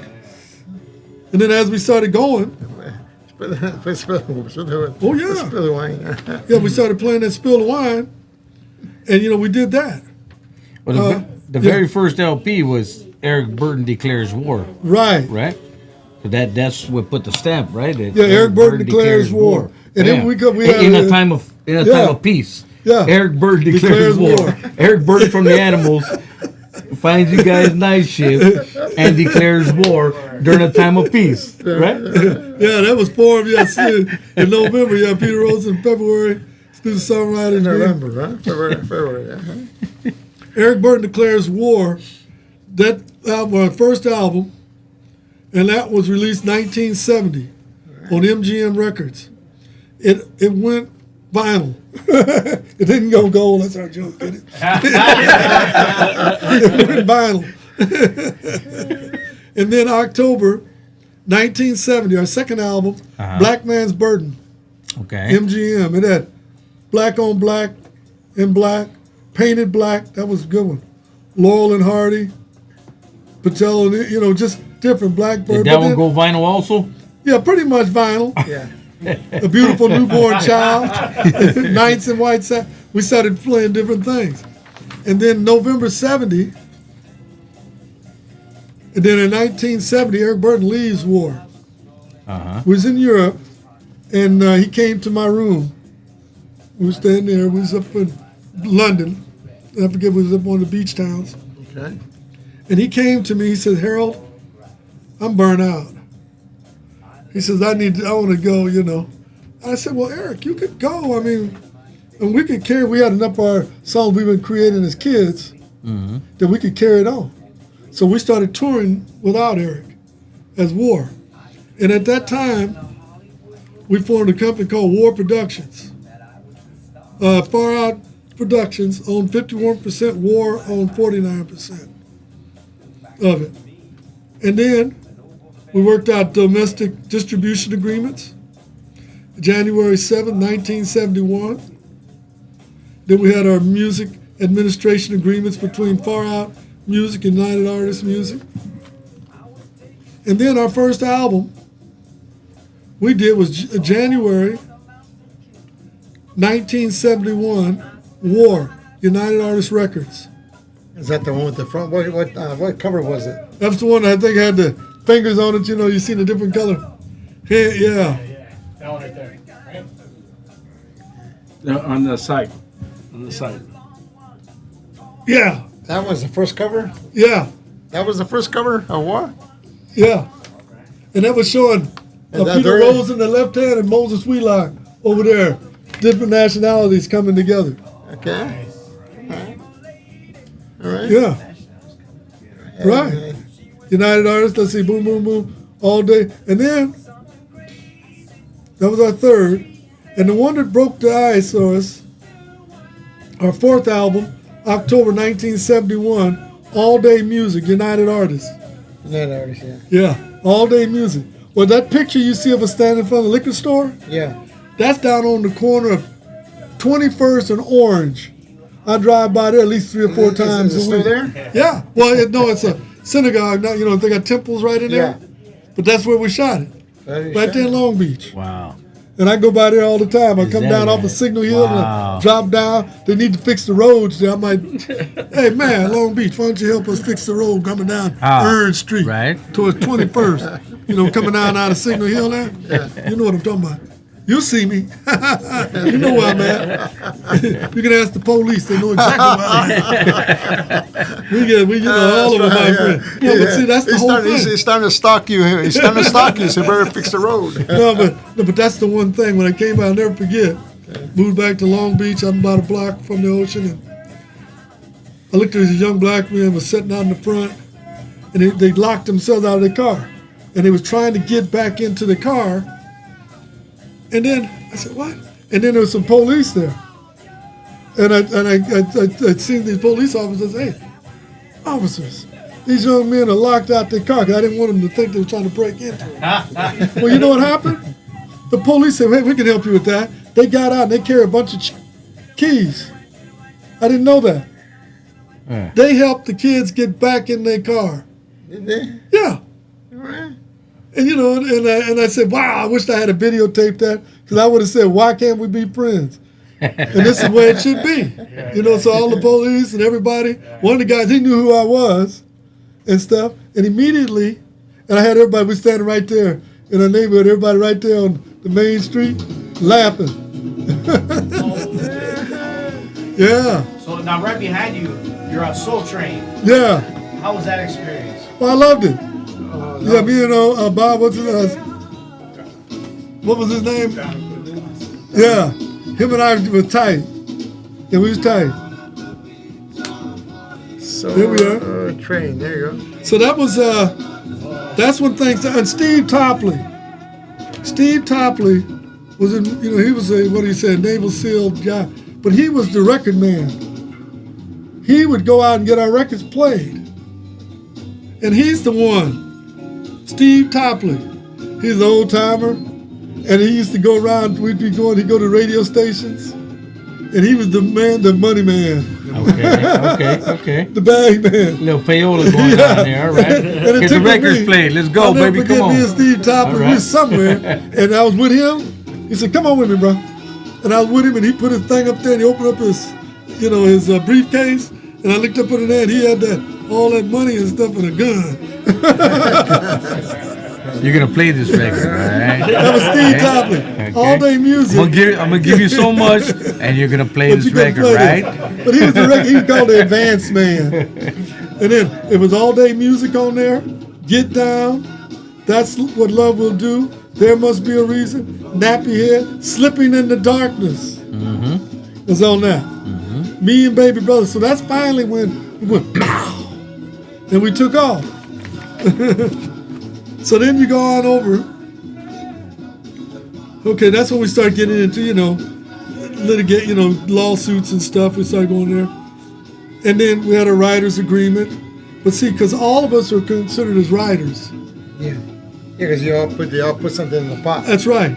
And that came from when we was down in El Paso, Texas, and we was driving back. And I remember coming back, we was playing down there, and we couldn't get our luggage and stuff out of the hotel room. And because we didn't have enough money to pay for it. So what I did, I gave, there must be a reason why. And so then I called back home, and I got my mother and father to send us a couple $100, a few $100. So you can get your luggage out. Get our luggage out of the hotel? Out of the hotel. Right. And then get gas to get back. We had 2 cars. Yeah. And plus I had to get everybody something to eat. So I knew if I went across the border, that's when we could buy a whole chicken for about $1.50. Yeah. Cook, and you can split it in half. Enchiladas. You cross over, Right. cross enchiladas. Yeah, right. And so then we'd be coming back, and I bought them big boy hamburgers. Remember, they were like about the size of a pancake. Yeah, their hamburgers were bigger at that It time. was huge. Yeah. So what I Those did, days. when we got out there and I made this agreement, Howard can tell you the story too. A few of us out there, I said, the way we're splitting up these hamburgers is the way we're going to do when we all write music, the way that we're going to do when we write our music. Everybody's going to get a piece of it. All right. The Stone Cold, that's how we came up with it. And I told him, that, you see how we split this up? That's how we're going to be splitting up our music. But And that that's was what a it came- verbal. That was a verbal. That was a verbal. That was a amongst, verbal. amongst all you. Right. A verbal amongst all Right. you. Okay. And that's how we did. So even a verbal agreement is also held up in court. yeah, but we've been that way. The writers, all of us, been that way. Yeah, because at that time, you had Papa D, Sylvester Allen, you had Howard Scott, Lee Oscar, Charles Miller, Lonnie Jordan, Morris Dickens, and myself. And we made sure that everybody's covered to this day. I go into court, I'm the one in California, so I was the quartermaster in the Cub Scouts and Boy Scouts, Okay. in the Civil Air Patrol. I was the quartermaster. I was the oldest out of 6, and when my mother and father went to work, it was my job to have everybody fed, all my sisters and brothers, fed, and our homework done, and everything tight. So I still carry that one. Matter of fact, our touring company, I named it Quartermaster Tours. Top Billboard Award, March 7, 1973. That's when we got it. For The World is a Ghetto, that was our 5th album, and we released that in 1972. It had Cisco Kid, Where Was You At? City Country City. That's a great one. Four Cornered Room, The World is a Ghetto, and Beatles in the Bar. And then March 17th, our 6th album, Deliver the Word by War. Yeah, United Artists, and that was H2O Overture, In Your Eyes, Gypsy Man, Me and Baby Brother, Deliver the Word. Y'all deliver the words, we're telling you now. That's right. Give it straight from the chocolate monster's mouth. I know I ain't funny. I told him that's what I want. If my mother, on her tombstone, I put best fried chicken in heaven. So now I told them on my gravestone, they're going to put, you ain't funny. Best fried chicken in Pomona was that place on Gary, Oh, yeah. Yeah. So, the cemetery off of the 605? Yeah, 605. Yeah, the Whittier? Yeah. And my father bought a lot of plots up there. Did he? Yeah, he's in the veterans cemetery, but my mother and all of us, he got us a good spot up there. Yeah. So they got my spot. I just told them just put on mine. Give you Rose Hills.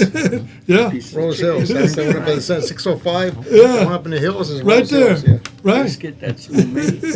So I told him, put on mine. You ain't funny. You should have heard them all laughing across down there, there at the, at Forest Lawn there. So, and then that's when we started about 74. We was all still together playing music. And that's Howard, Harold Brown, Howard Scott, Charles Miller, Lonnie Jordan, Morris Dickerson, Lee Oscar, and so forth. And we had our agreements going. Then we released War Live, our 7th album. That was March 6, 1974. And E. Rodney Jones, the introduction, the live one. Son Oh Son, Cisco Kid, Slipping in the Darkness, All Day Music, Bolero, Lonely Feeling, Get Down. By Yellow was in that year? Yeah. Yeah. That was on our 7th, looks like it. Yeah. Yeah, 7th year, wow. 1974. That's why I do my timeline. That's how come I've been able to go after them for our money. Yeah. I learned that when I went back to college. IBM. Studied thermomodular nuclear computers. There's no computers in those. There's no computers in those days. Yeah, I had to draw my timelines. Yeah, so I went to Mount Sac and they had the IBM keep-on. Oh, okay. I went to Mount Sac just for a short period. Yeah. And then 1975, June 16th, we released Why Can't We Be Friends? That was our 8th album. Wow. Don't Let Nobody Get You Down. Lotus Blossom, Heartbeat, Lonnie's Dream, The Way We Feel, La Fiesta, Lament, Smile Happy. So, boy, a lot of people love that one. So, I Love You So. Oh, yeah, that's it. Yeah, the Lowrider, In Mazatlan, Why Can't We Be Friends? Wow. Wow is right, bro. Wow is right, bro. 1970, you don't mind me saying 1976. Oh. 1976, summer. June 21st. That's when we released a single, Summer's Greatest Hits. Wow, summer. Wow. Then 1976, War Greatest Hits. All Day Music. That's when we had all the hits on the All Day Music. Slipping in the Darkness, World is Ghetto, Cisco Kid, Gypsy Man. That's a good song. I went on YouTube and I put Gypsy Man in by War, and then all of a sudden, a video came up, and it was in the Sahara Desert somewhere, and all these Egyptian ladies was dancing to it, doing the different dances. I said, "Wow!" Right there, right behind you. Oh, there it is. There it is. That's one. That's how far good music extends. That's right. That's why I tried to explain that our music is multicultural. It ain't just for this portion or this portion or that That portion. was just made for Chicanos. I know. Now you know. Hey, the more you know, the better you feel. I'm just saying. Check that out. That's a beautiful one. I grew up just like. That's a beautiful one. Universal, baby, Yeah, bubba. right there. Right? Universal. That's right. I came upon that. I said, wait a minute. I said, look out now. Yeah. Yeah. That blew me away. I said, look at that. Hey, they got capos in Mexico? I've never seen a camel in Mexico. Yeah, that was, so War's Greatest Hits, Gypsy Man and all that stuff was on it. That was, we're looking at, 1976. Yeah. Some of those albums you have the same music. I noticed you have some of the same songs. Yeah, we put them on there, you just added a couple new songs to it. Right. The greatest hits and the live versions. Oh, Galaxy. Now that was, Galaxy. woo, That's one of my favorites too, man. wow, 1977. We Yeah, released that November. Right? Right. Oh, Find Galaxy? Can you find Galaxy? and that was November 7th, Galaxy by War. It had Galaxy, Babyface, Sweet Fighting Lady, Hey Senorita, Hey, the Senorita. 710 Souls, Yeah. And then Galaxy, we were sitting in the studio, and I was playing a Batacata. That's that Brazilian beat. Okay. Right. That's a Brazilian beat. That's one of my favorites right there. Yeah, too, man. Batacata. I love that song. And then, Galaxy? Yeah. One of your favorites, huh? That's a cut, dog. Yeah, so Is this it I'm right setting up, yeah. But there's so many of my favorites by these guys, Yeah. man. I mean, That's a bad jam. Like I said, I thought it was only Chicanos. That's a bad jam. And then I was sitting up there, and then I remember was writing it. That beat came out, and I brought up the first couple words, and Gary Goldstein was sitting there, and a couple people, and I said, I got an idea. Take me to your place in space, and that's the beginning. That's where the song started. And then we just started writing it from the race. On a rocket ship, on flying waste. Still goes today. Oh, yeah. Hey, break dancing here. Moonwalking, huh? It's gone.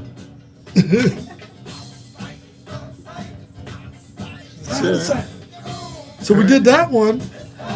That was released, 1977, November 7th.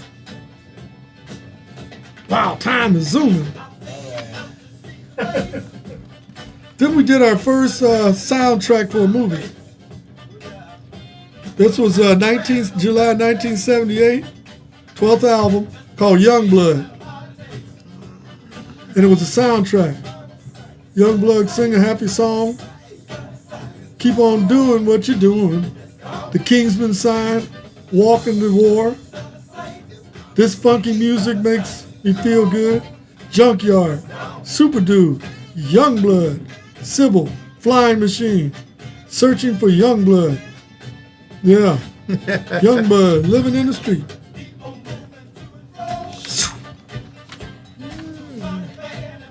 That was an album for the movie. Yeah, Okay. Youngblood. You can still find it online. Yeah, you can find it. You can find it on some. Okay. Yeah. So then 1983,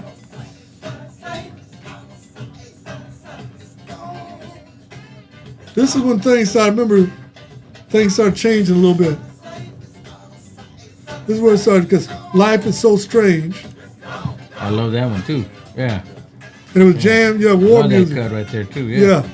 Life is So Happiness.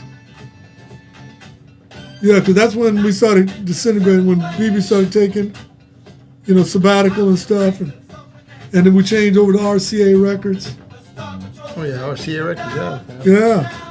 With With the dog is sitting down next to. That's my dog. Yeah, Moses.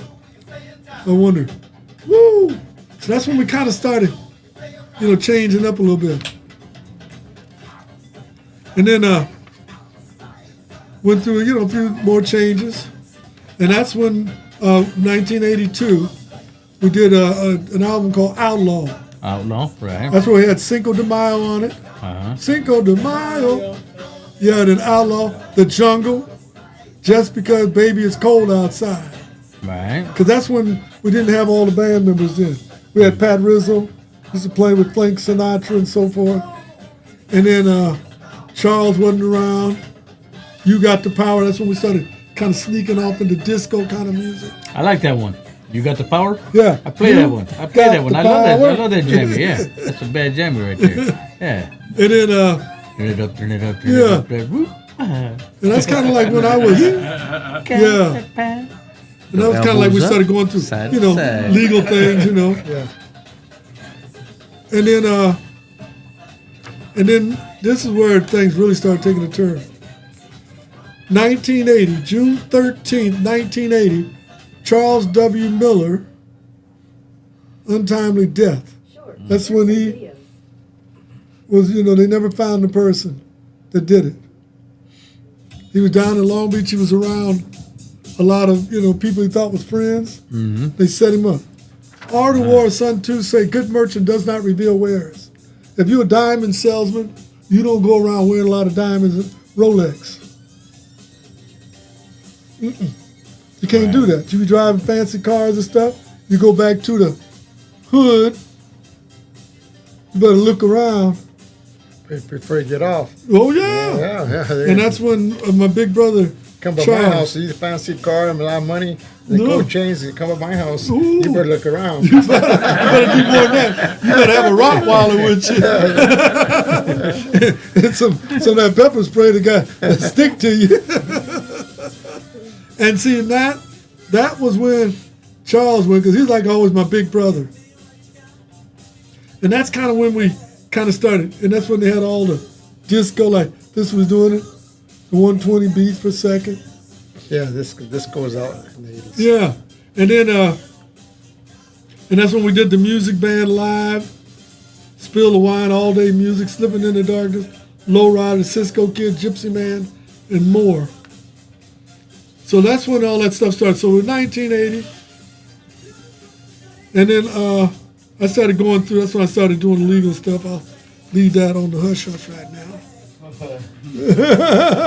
Don't want to bore you with that. The nuclear. I know it. But I read books years ago, Donald Passman. If there's any of you artists out there, learn the music business. You got to learn the music business. Donald Passman, he has some good books out there because it's evolving. It evolved. We came out with plastic, and you count this one and that one. Then you got the Spotify, and you got this, you got that, and blah, blah, blah, this and blah. But you got to understand the music business. because virtually every artist is owed some money from somewhere. But when we was making the Frederick Wilhelm, Frederick Wilhelm, he's one of the people that hit me to it. And so what I did, we always want to go and get us an attorney.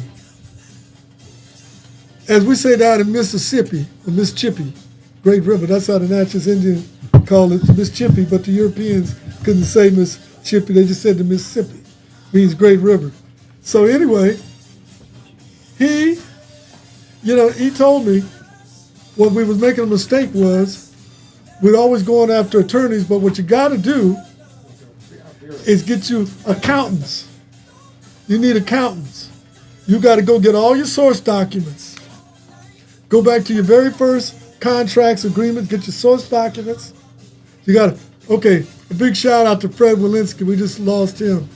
He handled Ray Charles, a lot of people. Okay. But he was a forensic expert. And as I started, it took me 2 years. That's why I made my spreadsheet, flow charts. And I went back and collected all the documents. And in that way, he was able to go here and then this. And then I had to get all the old accounting stuff together. That took, and I had about 6 boxes. I love you all out there. I love you out there because, it's not just the music business, it's the music business. You can be the greatest guitar player in the world, but if you got to, ain't getting your royalties and stuff, you can have a star on Hollywood Boulevard, you'll have to get your sleeping bag and go sleep on it. I hate to be that way, but it's true. You got to read the fine print. You got to read it. You got to read the fine print. You got to go understand. Yeah. So then when I was able to get all the documents, that's where we was able to get some good people. Fred Walensky, I just lost him. He passed away about 9 months ago or so, maybe 6. And then, Ken Freundlich, excellent. Hey, y'all need help. Hit up Ken Freundlich. I know he got a lot on his plate, but hit up on Ken Freundlich. Google him, you'll find him. You can Google me too, Harold Ray Brown. You Google him. He likes to be Googled, baby. Come on. Or you can just go to the post. You can just go to the post office. You'll find my face up there. Wanted man. Wanted man like Johnny Cash. Well, he was one of my favorites. I don't know if you've heard the Long Black Veil. Woo, Johnny Cash. Oh, it touches you, You go there. I haven't heard that one. You have to check it out. Long Black Veil, Johnny Cash. Because Johnny Cash was something else. You were there the day he got busted. Yeah, I was right there. And they was pouring our rum into the Rio Grande. Wow. Wow. Oh, yeah. He had a lot of songs. So sometimes they see me riding around in my truck. There it is.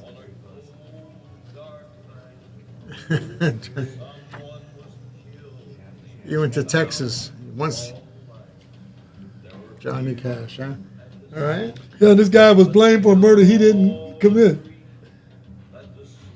Happens all the time. And he was executed, and his wife walked around up in the mountains with the long black veil.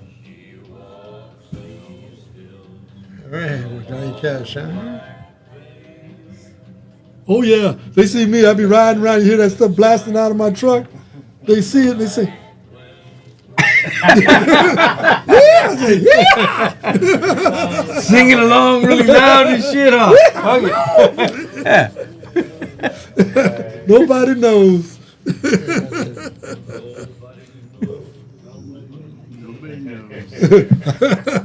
Was he already big when you were? Oh yeah. But he was one of the people, because like I said, that radio station we had down there in Long Beach is for race music. I'd be hearing Johnny Cash, Fats Domino. I used to spend time with Fats Domino down there in New Orleans. Yeah, Andre know. Some of my buddies down there, Judge Steve Ellis. He's a Superior Court judge down there. When I was down there, I would go with him, and we'd go into all the projects. But the kids say, we don't call it project. We call it Congominiums. Congominiums. And I remember I went over there to the one over there where I was living, because when I left my mansion vacant for about a year. And I went to New Orleans. I moved into the projects. Hold on, I've never heard that before. I left my mansion vacant for about a year. Yeah. That's what you said, right? That's what I said, yeah. And I That's what he moved into said, the projects in New Orleans. The condominiums. Worst project. I moved into one of the worst. Yeah. How was that Wow. year? It was interesting because It was interesting, yeah. I was big, I came up in a middle class black family. Both my parents were going to private schools. And then I thought it was time for me to debase myself. And that's when we was going down here. I moved. Charles had died. I moved on out, left it vacant. And I moved down to New Orleans. And I'd be there in the project. You'd come out, find somebody dead in the elevator or something, whatever. Interesting, yes. Very Yeah, interesting. very interesting. and then I'd go over there and the kids look at me. Mister, what your name is? Harold Brown. Harold Brown. What your name is, Mister? Harold Brown. Y'all come here. Mister, what your name is? Harold Brown. He sound like a white man.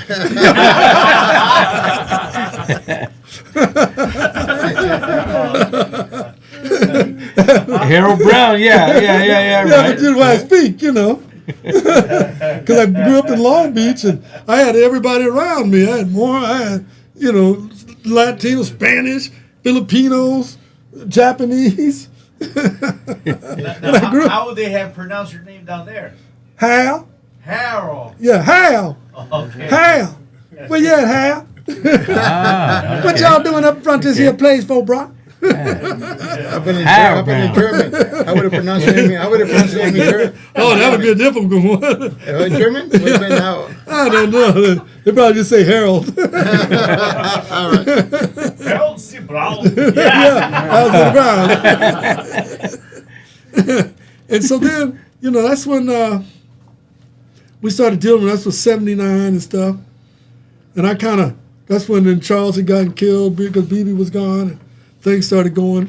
And then that's when when I moved off down to New Orleans, I just said, well, I'm going to go. And Pat Rizzo, he played with, who was that Pat Rizzo used to play with?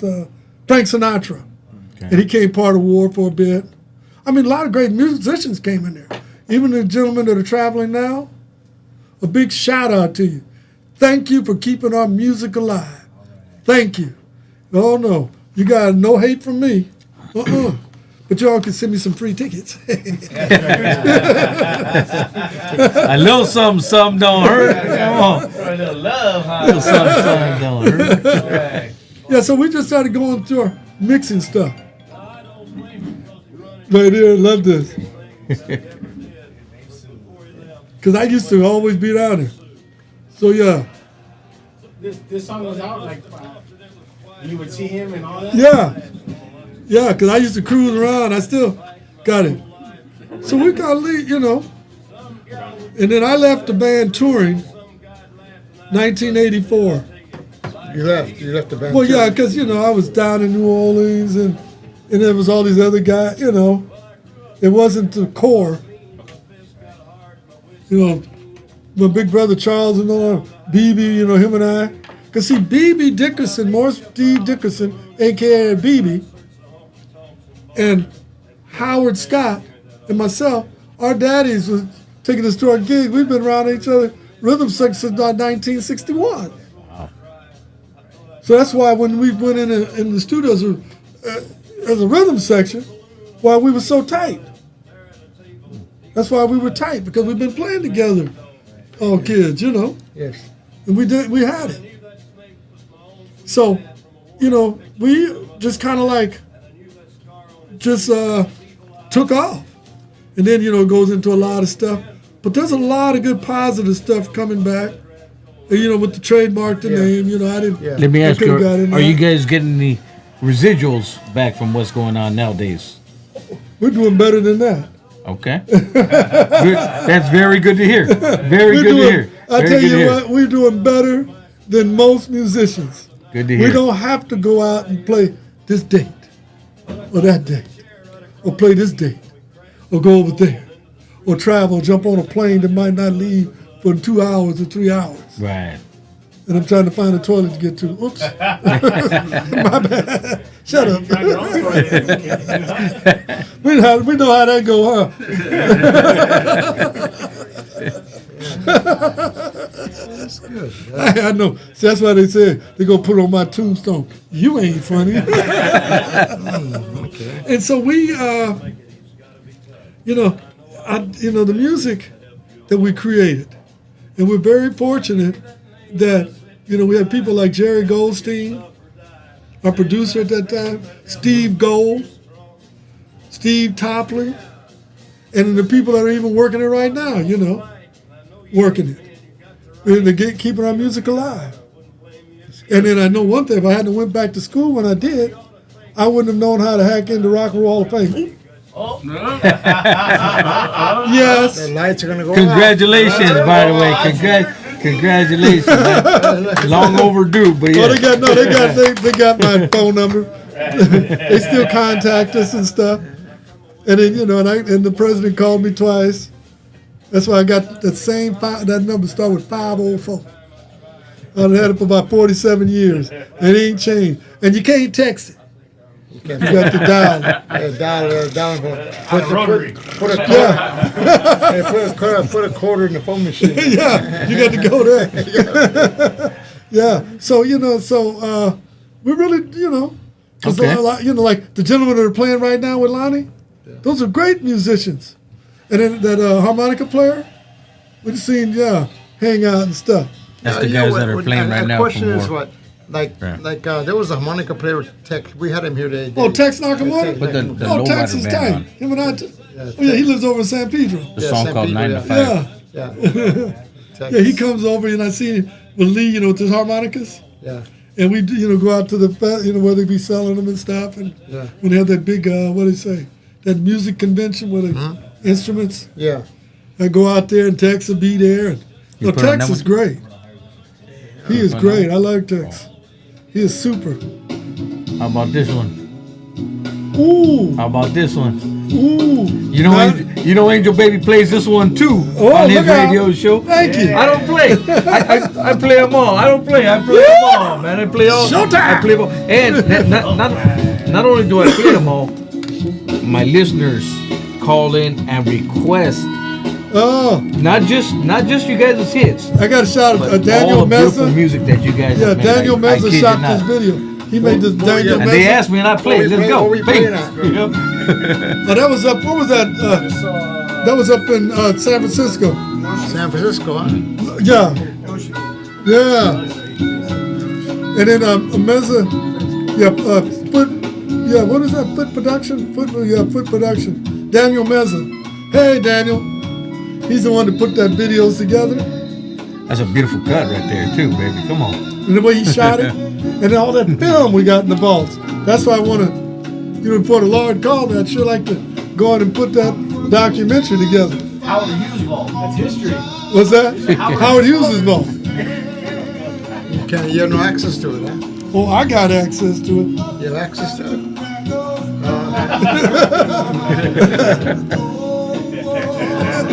Question. Hey, no one's listening.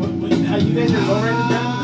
Who's it? Like, did you want to be lowrider band and they stay warm? Or like? Well, no, we could use. We can use war in a historical, like in historic stuff, talking about the chain. I always say that when I'm trying to tell everybody, Lowrider Band have X amount of the original members that wrote these songs. And then we couldn't use the name War, so I thought about it, and Steve Gold told me, always think simple, Harold, something simple. And I was thinking about trying different SOB, same old band. And some older lady said, SOB? What you mean? I said, same original band. They said, no, that dog don't hunt. SOB, same old SOB. Same old band. So that didn't work. And then it hit me. I said, one of our top songs was Lowrider.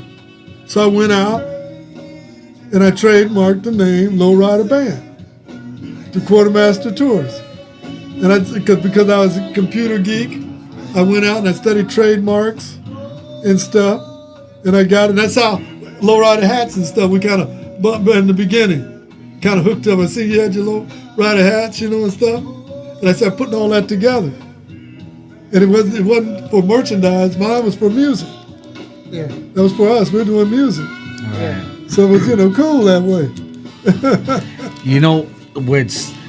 What's really cool, what's really badass is your guys' catalog of music, but you guys made these songs that were, how do you put it, man? It's like, because you got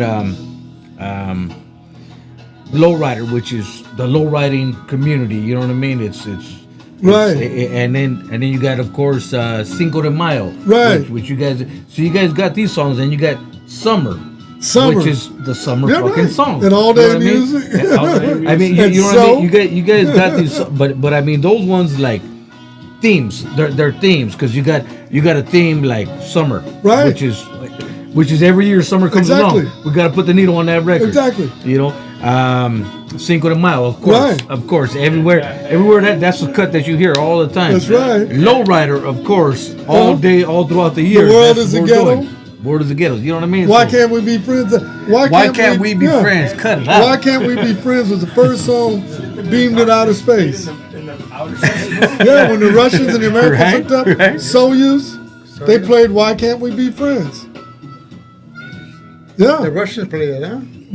They played it out there when they hooked up. That was the first song beamed into outer space. Yeah. Beamed into space. Wow. I got a mural idea for that one right there. Yeah, so that's why I say. What is one of your all-time favorites? Your all-time favorite? If it's not one, what are your top Slipping in the Darkness. Slipping in the Darkness? Yeah, because a lot of them come to me. Like I said, Tupac wanted me on his last album. Right. His bass player got on the phone. He's over with my son Daryl in Japan. He says, Mr. Brown, I never thought I'd be able to tell you this. Tupac wanted you to play that groove you play on Slipping in the Darkness. Yeah. I mean, there's a lot of people like Heartbeat. Yeah. Yeah, a lot of they sample our music. And Slipping in the Darkness, from what I heard just a little while ago, that was your band player in Europe taking a pill. Well, yeah, but his feet, pain pill. A pain and he was got trying to good get little the fingers. And he started going in, and he started playing his lick. And taking off the shoes. Yeah, for the shoes. Yeah, the shoes. it was pain. Shoes, Right. Shoes. So he was like, That was Howard? yeah, that was Howard. But see, Scott. Howard is one of the main writers to me. He's always been like a very, influential. I mean, we all contribute, like Charles Miller, Right.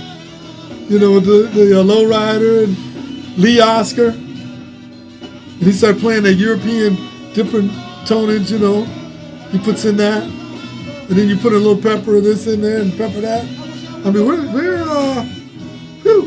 And then, of course, I just grew up in the middle of all of it. And then Howard Scott grew up in the BB. Mm-hmm. He was up there. On a sad note, Papa D. Allen. Right. Now, from what I understand, when he passed away, was on stage. Yeah.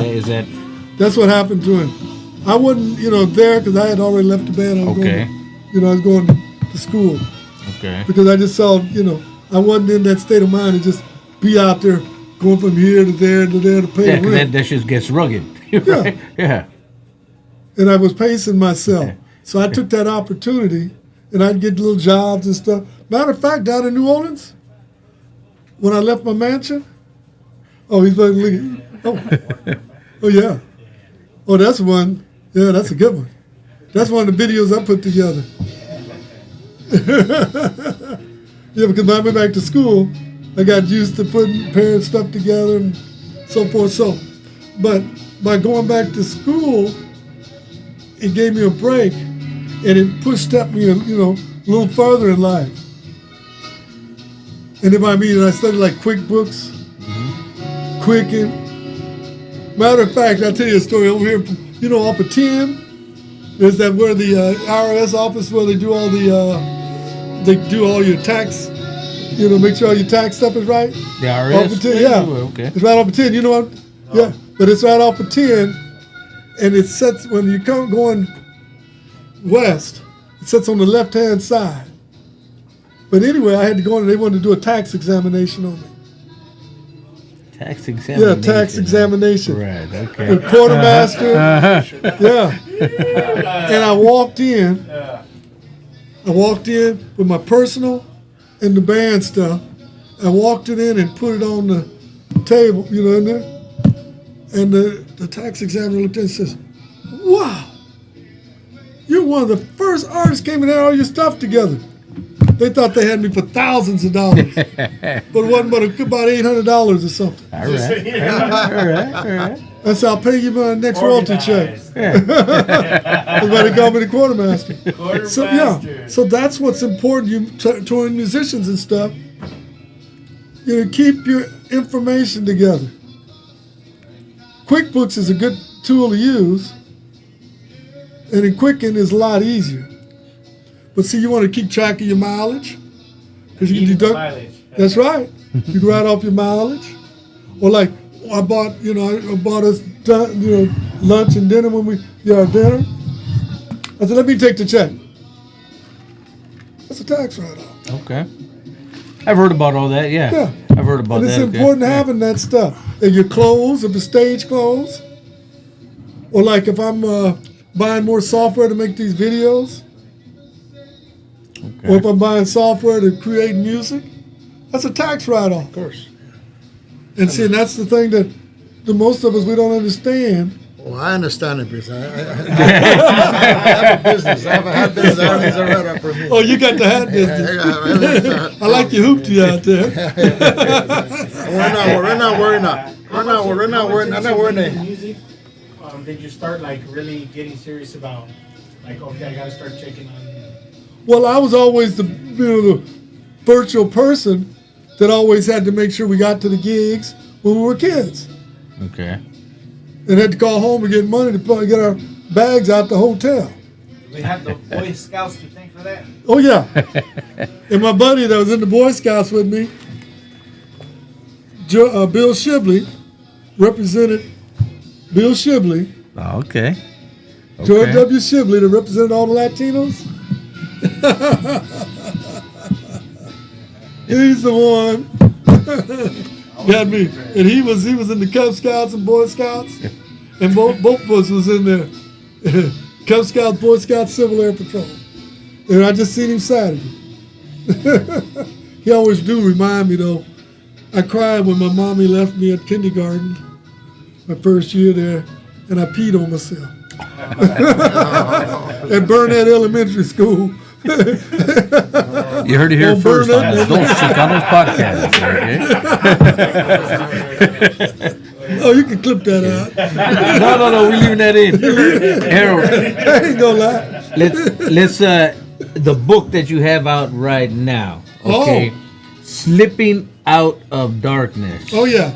Now, that just the title in itself, to a lot of us war fans, a lot of us fans of all you guys that love you guys as the artists, musicians, not just the name War. Right.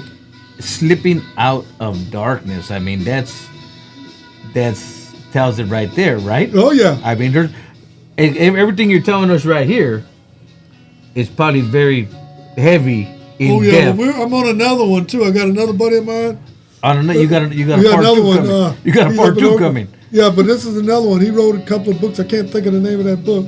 Should have brought it with me, but he asked me to read it. And he writes stuff, about like say he's writing about how it was up there in Oregon. Okay. And doing the migration of the black race and the different races coming in. Okay. Yeah. And how they go. You weren't able to go out with the fans at some of the gigs, right? Because you were colored, so you weren't able to go out there. Yeah, but that is. Yeah. But we're going to be talking about stuff, And then that's one of the things. I'm reading this book now. I told him I'd read it. He's a heavy book writer. Woo. But it was about the athletes at the time. Okay. Starting back in the 1920s and stuff, and how they came in, and the basketball players and football players. And so he's getting into that. So he's up in Oakland. So I'm trying to get myself prepped to do that. And then another buddy of mine, he's out of Europe. He wants to do one from their point of view. I had some of my buddies that came here from Scotland. Came down to Long Beach and hung out.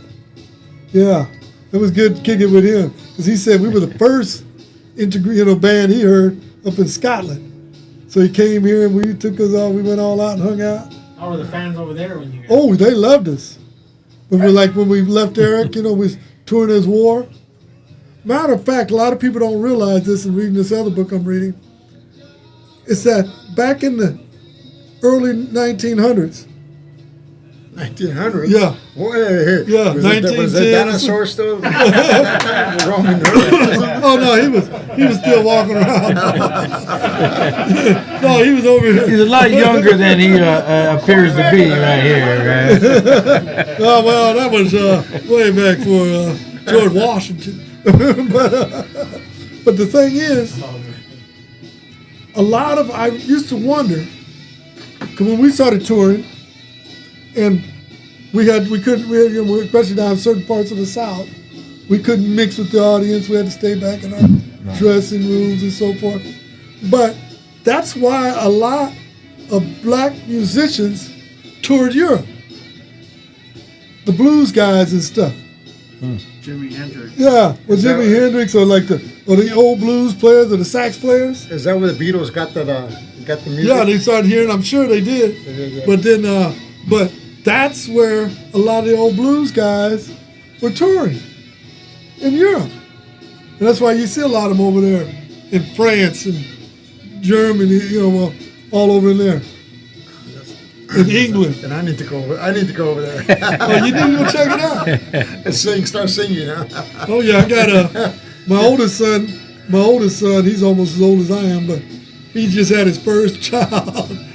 Like I'm 78. Yeah, at 60, about 60, 59, his first kid. All right. And his first kid. Wow. Yeah, yes indeed. Well, the Filipino. Red Brand. No, he's that's some strong. That's some strong. Yeah, he's part. Yeah, he's part. Yeah, he's part Hungarian and American.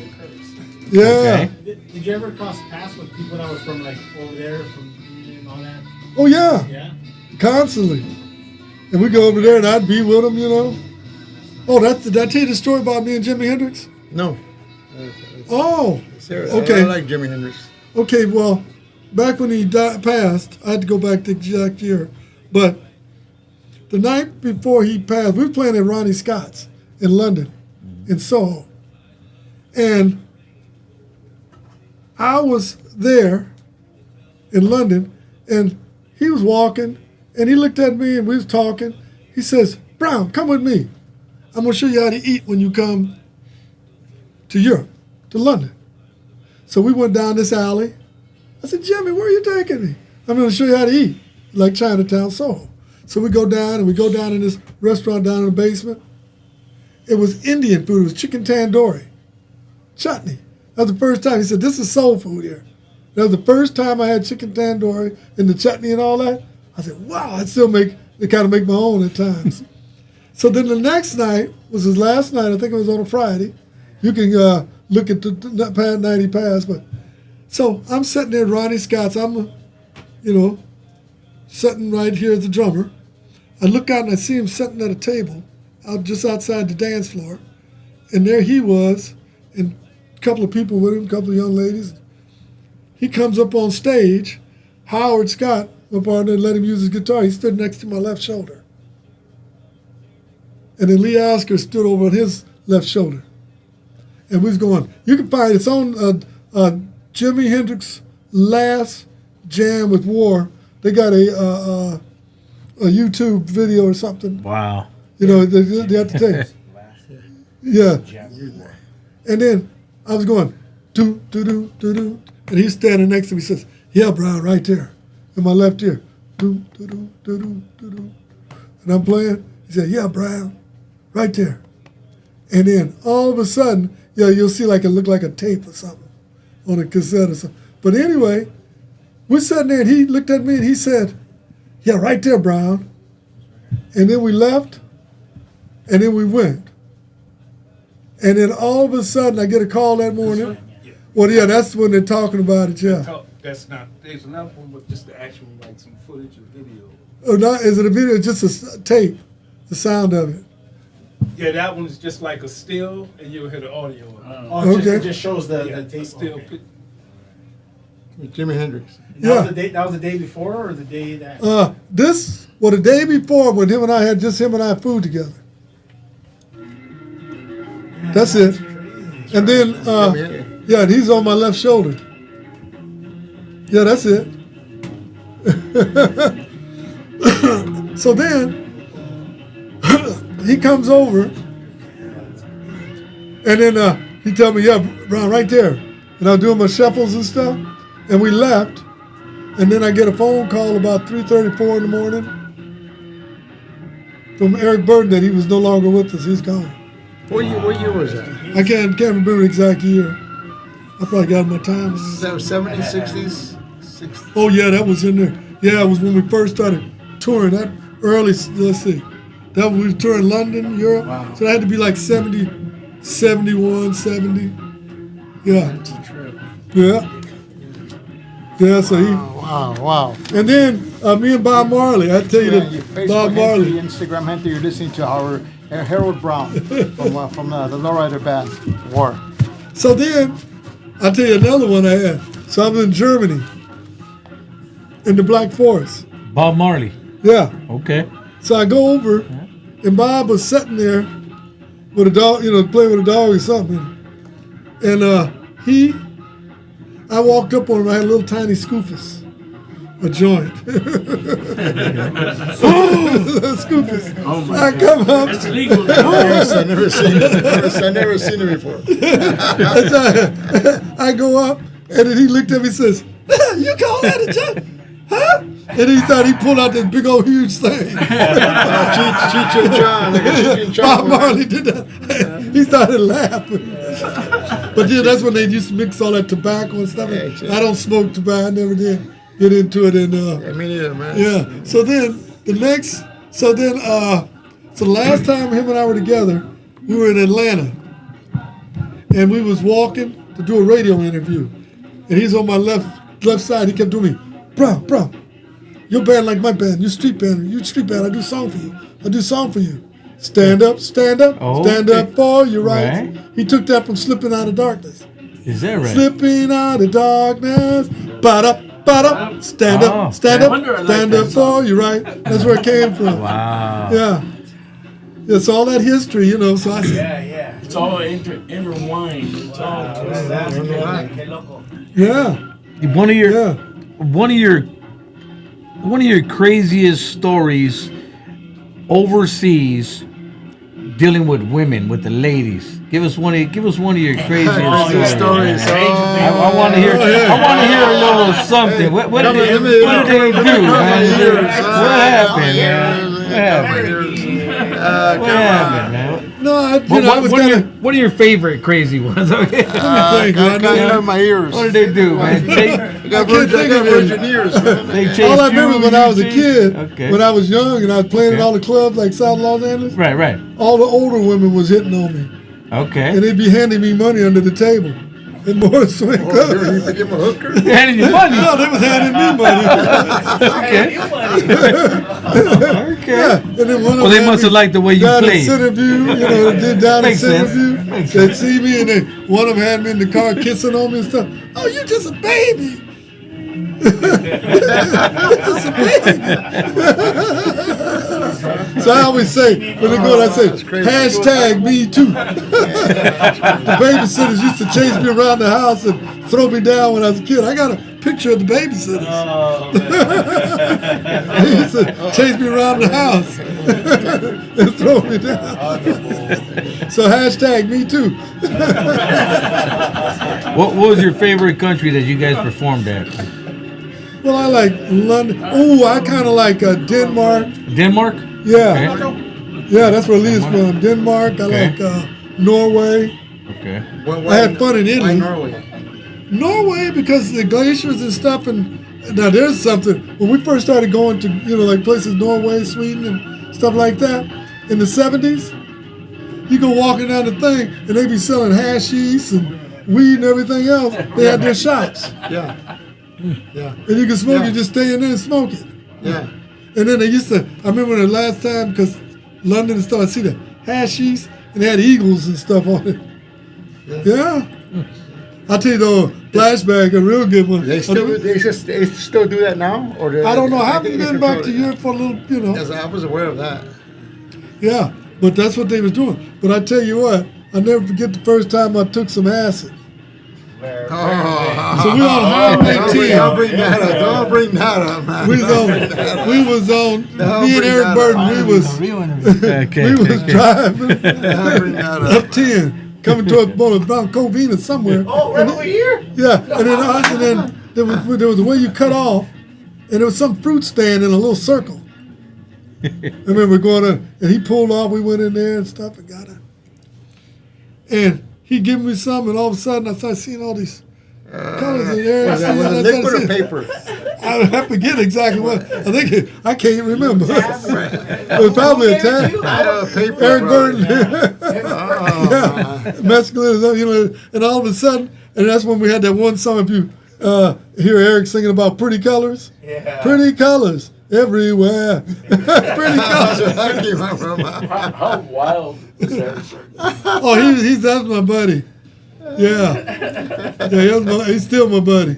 He reached out to me, you know. No, he said, how wild was he, Harold? Oh, how wild? That was his question. How wild? Well, that's why he's my good friend. I was wild too. Okay, all right. But that's what we call wow thing. Wow thing. Okay. You like that song? Everything. Wow thing. I mean, it was so much, you know.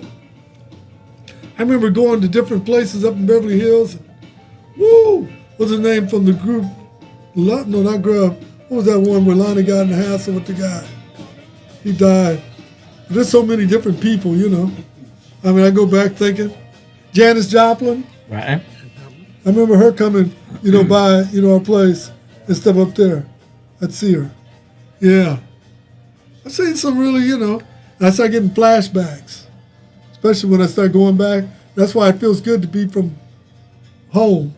You know, back where I come from, so I'm constantly, even when we were driving back out here to P-Town, I started seeing all kind of stuff, you know. We come up Gary or Town, or, you know, I had my first out. You said you used to live in Pomona too. Yeah. You lived in Pomona. Yeah, I lived in Pomona. My first house I got was over in San Dimas. San Dimas. And there was no freeways and nothing coming there. I had to drive over by the, you know, the river, you know, San Dimas, go by the lake, and then down to 10. So you mean like, I mean, to me, you're the big one. You know, where you like, what artists would be like, oh man, these are like, I can't believe I'm seeing these people. Oh heck, well, you know, like Jimi Hendrix, and then there was John. There was like, wow, I had to go back and think, you know, because I've been around so many different people. And we were just like almost the same kindred spirit. Yeah, you guys, yeah. So I didn't have to. Wow, I'm trying to think of So these. nobody things. ever wowed you like, oh shit, I'm on stage, or these guys are opening up for me, or we're opening up for them. I Like never did, because I was always, when I was younger, top dog. before I got, you know, before I was running with, oh yeah, CC Cinnamon Cinder, my boy, what's his name? Wait a minute. Bob Eubanks. Bob Eubanks. Okay. Yeah. Right. Bob Eubanks. I was working in his clubs. Okay. North Hollywood, he had one out by the I traffic know circle. he had a club. He had a club? Yeah, the Cinnamon Cinders. He had a song out called CC Cinema Cinder. And I was working with Bob Eubanks. I joined the Musicians Union when I was like 18. Okay. Yeah, so I was at Local 47 in 1964. So you was doing some studio work Yeah, back I then. was doing, and then they had me opening up for a lot of different people. Right. We'd open up for Ike and Tina Turner, the Righteous Brothers. Okay. We was opening up for them. Did you work with the Vegas brothers? Oh, the Vegas. Because they were studio musicians out in Hollywood around that era also, right? Yeah, because I was like more like The 19. fellas from Redbone. Yeah, fellas from Redbone? Yeah. Yeah, I knew some of them, later, but I was more like, I was already up in the Musicians Union in 1964. Okay. Yeah. And what about And the Vince Huggables? DeBerry. What about the Huggables, man? Tell us about the Huggables. I don't know about them, but I know Vince DeBerry. Tell me about him. I don't know. I'm wondering myself. You tell me. Well, I know I was working with Vince DeBerry, and he worked with Lucille Ball and Desi Arnaz. Okay. Yeah, they lived in Pomona. Oh, they did? They lived on Pomona. They used to film here. Lucy and Lucy's lived from here. I didn't know that. Yeah. Yeah, because I worked with Lucille Ball and Desi Arnaz and all of them, and then I would be up there and we'd be, it was wild. A live audience. They filmed their house over here. Wow. Connections, you never know. Yeah. That's why sometimes I have to zip my lip and listen to other people because I learn more. I say, the quieter you are, the more you hear. All right. And the Huggables? I'm not really familiar. You got to hit me to them. What do you mean the Huggables? I was hoping you could hit me to them, man. Maybe you have to Google them. Me too. Hashtag me too. Yeah. I know. I told you. I ain't funny. Yeah, but you did work with Jimi Hendrix, huh? Oh, yeah. And there was a lot of other people I started thinking about, especially opening up for people when they used to have us doing because we were the first black band booked on the Sunset Strip. And we was playing Whiskey a Go-Go. What about Carlos Santana? Oh, Carl Santana. Yeah, him and I met in the down, especially in New Orleans. Yeah, because when I left the group and I lived in the projects, I started working as a professional stagehand at the Singer Theater. Yeah. And I started studying all about the theater. So all of a sudden, I'd have everybody, they'd have me go pick up, what was his name? I can't think of him right now. Al Jarreau. I had to go pick up Gladys Knight. Oh, wow. I was with Gladys. They'd be riding in my van. Did the stage with the Chili Peppers. The Red Hot Chili, they know me playing it. I was there one time talking, and there was some big shots. They was up on stage, and all of a sudden, my buddy Herman Ernest that played with Dr. John. That was one of my little buddies too. Yeah, Dr. John. Yeah. Oh yeah. I love him. And then my buddy Herman Ernest, Sichi Kichi Ya Ya Ya. He's playing Herman Ernest. Yeah. He used to work with me with the kids because we had a drumming camp down there. Well, yeah, you got a long history, man. Yeah, we called it the Crescent City Drumming Camp. Nice. And we'd be over by the park and stuff. We'd have all kind of people coming. Yeah. So when you're working as a stagehand, I worked as a stagehand. I would go there. after Yeah, when this. Yeah, I left the mansion vacant. I went down and lived in the projects. Now, the condominiums. Did any of these artists that you picked up and they knew. I'd be sitting down there working. Did they know who you was? I'd be down on my knees putting cables together, taping, setting up the stage. And Herman Ernest was standing up to the one guy and told the big shot. And he was standing there and he looked and pointed down and says, "You see him over there? Because he was trying to be low. That's the one. That's the one." That's the one, huh? Yeah. Okay. I did Gladys Knight. I'd be on the side of the stage. I call house to light, curtains, lights to have. I'd be calling it out. I'd be standing on the side of the stage. She'd run over and take my glasses off my eyes and go back on stage. Oh, yeah. I mean, I can't think of this. A lot of people. The Chili Peppers, did they know? They knew, yeah. They know who you were when you were. Yeah, to when I was there, Flea. Yeah. He looked at us and said, "That's the man right there. He knew us before we was famous." Yeah, but then they say you're fucking famous, bro. I mean, yeah, he knew. They know me. They know me. Yeah. And, but I try to keep and that way I was able to move around through projects. If I was any of them, and I realized who you were picking me up and who you were taping down wires and whatnot, I would say, "Excuse me, watch out, let me do that, okay?" Yeah. And then I would call a couple of other people, "Come and handle this." Right? Yeah. No, but I enjoyed that because Okay. it debates. It came off, come down to the people. That's why I can walk up on homeless people or like that kid that's getting ready. By war. Oh, I am somebody. That's a good one. Hey. It didn't get that year that you lived in the projects. It didn't get no one ever found out like, oh my God, he's. Oh, they kind of started knowing. Yeah. Yeah. Yeah. What's his name? Oh, the road. Boy. Oh heck. His son down there. A lot of them. So many of them. They knew. Yeah, and I understand what you're saying. Yeah. And then when I went to college, that really helped. What about Led Zeppelin? When we had our firehouse, remember? Or I'm the one who understands. We had that firehouse. In New Orleans. Yeah, the keyboard player came in and stayed. Cyndi Lauper would use my place. I like Cyndi Lauper. Cyndi Lauper used to come to my place all the time, rehearse. Yeah, Cyndi Lauper. Yeah, right. I like And her. Flavor Flav would come over there. She's coming back now, Cyndi Lauper. Yeah, Flavor Flav would be in my rehearsal hall down in New Orleans. Wow. Rocky Mountain High. Wow. Yeah, Rocky Mountain High. His son would come there. Gee, you went through a lot of people. You went through a lot. That's why I have to, but I had all the different things. Learned a lot. And you were the stagehand, Right. but everybody knew who you were. Yeah, a lot of people knew. But that was that learning curve, Yeah. They probably said, why are you doing now? Yeah, right? I came up with a saying. I came up with a saying. If it wasn't for stage hands, we'd all be garage bands. Check it out. Okay. Check it out. Okay. No. If it wasn't for stage hands, we'd all be garage bands. You know what they probably thought? You know what they probably thought when they seen you taping up the wires or picking them up and transporting? They probably thought, Harold didn't read the fine print. when they signed them contracts, he didn't read. Get an attorney. No, I went there for a job. Yeah, I know. I'm just. I know. Yeah. I'm not funny neither, bro. I'm not funny neither. Yes, she is. That's my kids. That's my That's why we kids. Hey, my laughing. kids would say, "Dad, you're not funny." No, you funny. Funny looking. Funny looking. That's what I always tell them. I ain't as funny as I look.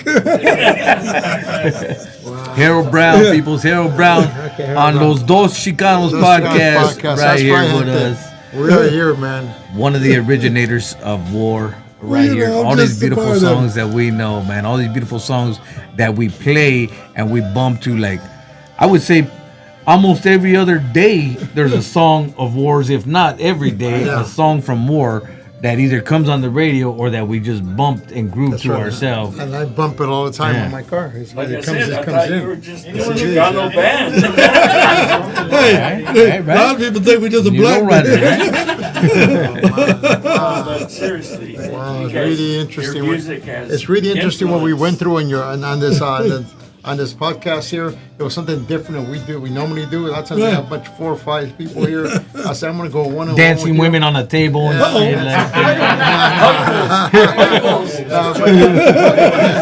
I got on my long pants. Don't check them. Don't check them, Frank. Don't check them. No, but you know what? When I was a kid and I was playing in all those beer bars and stuff in South Los Angeles, he used to have me play the drums and stuff behind all the shake dancers at Jeffy's. And they would come out there and they'd be dancing with their snakes. Yeah, and I was the one that had to play because I knew how to play those snake. kakon kink kink kakon kink kakon kink and all the shake dancing. And they would be hitting Shake me dancing, walking down the street. So those are the ones that needed a hug, right? Well, it was okay until they took off their eyelashes. It wasn't funny. But I'll never forget I was playing at Jeffy's. Oh man, I was playing at Jeffy's and one was out in front. Lady, what was her name? Lady, I can't think of her right now. But she was dancing. She had this snake. And she'd be dancing and stuff. And I'll never forget when she took that snake off around her neck and swung it like this. The snake pooped all over the table. Yeah, that's Jacob. That's for there. Those Chicanos podcast. No, I mean, no, but I look at all of it, And then, because I was really young and I'd be playing like Big Mama Thornton stuff, the older ladies would walk me down the street, Boy, I started thinking back and Sam and Dave and Sam and Dave. oh, yeah, I mean, I go back, Yeah. thinking about different people actually when I was a kid. And then they would be opening, we'd be opening up for them. Woo! Yeah, that's got to be crazy, bro. Was the That's got to ladies be crazy, more bro. Crazy over there, overseas, or over here? Well, you know, Yeah, we want to know about the women, eh? Yeah. Give us the juicy well, stuff. I'm always kind of been a little passive. You know, I'm just kind of like, because the way my mother raised me, you know. It's all good, huh? And I let them all, you know, hey, not me. That, you know, My gotta mom be raised right. me that way Well, my too. lady right I just put my now, hands behind my head. yeah, Cindy, my lady Cindy, we met each other in the 7th grade at Hughes, in Long Beach, Hughes Junior High. I went there one year and they snatched me out and sent me to private schools. And I had to travel from Long Beach all the way up to Los Angeles to go to Lutheran High. But then that's where I met Gregory Peck's son, Tommy Peck. Because we were distance runners. Right. And you know, this one thing, they changed the thing on that. When him and I used to run, he used to always show me these fancy track shoes that his father, Gregory Peck, would send him. Adidas, I mean fancy ones from Europe. Well, then what got me though was when he went to USC and they changed the history. I'll never forget when he killed himself. They changed it, rewrote it. He shot himself. They got the fake news out there now on it. And then when I read it, I said, oh shit. Because he's like about 4 years older than me, 3 or 4 years. Fake news, huh? It's Yeah. just- And then I Ian looked at it Mazatlan. and I made myself a promise. If I ever became famous, I will not,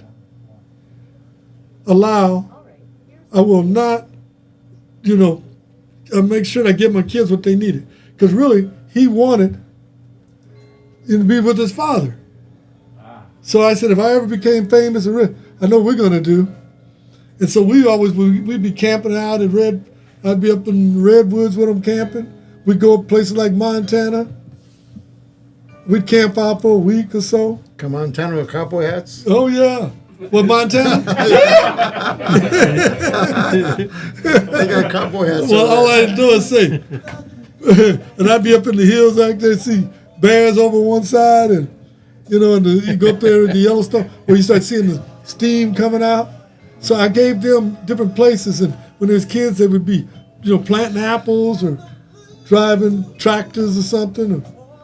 And I took them different places. And I'd take them out on, you know, some other place, and we'd go. So, you know, that's the thing. So he wanted his father. That's what I realized. I just started thinking back. Spend that time.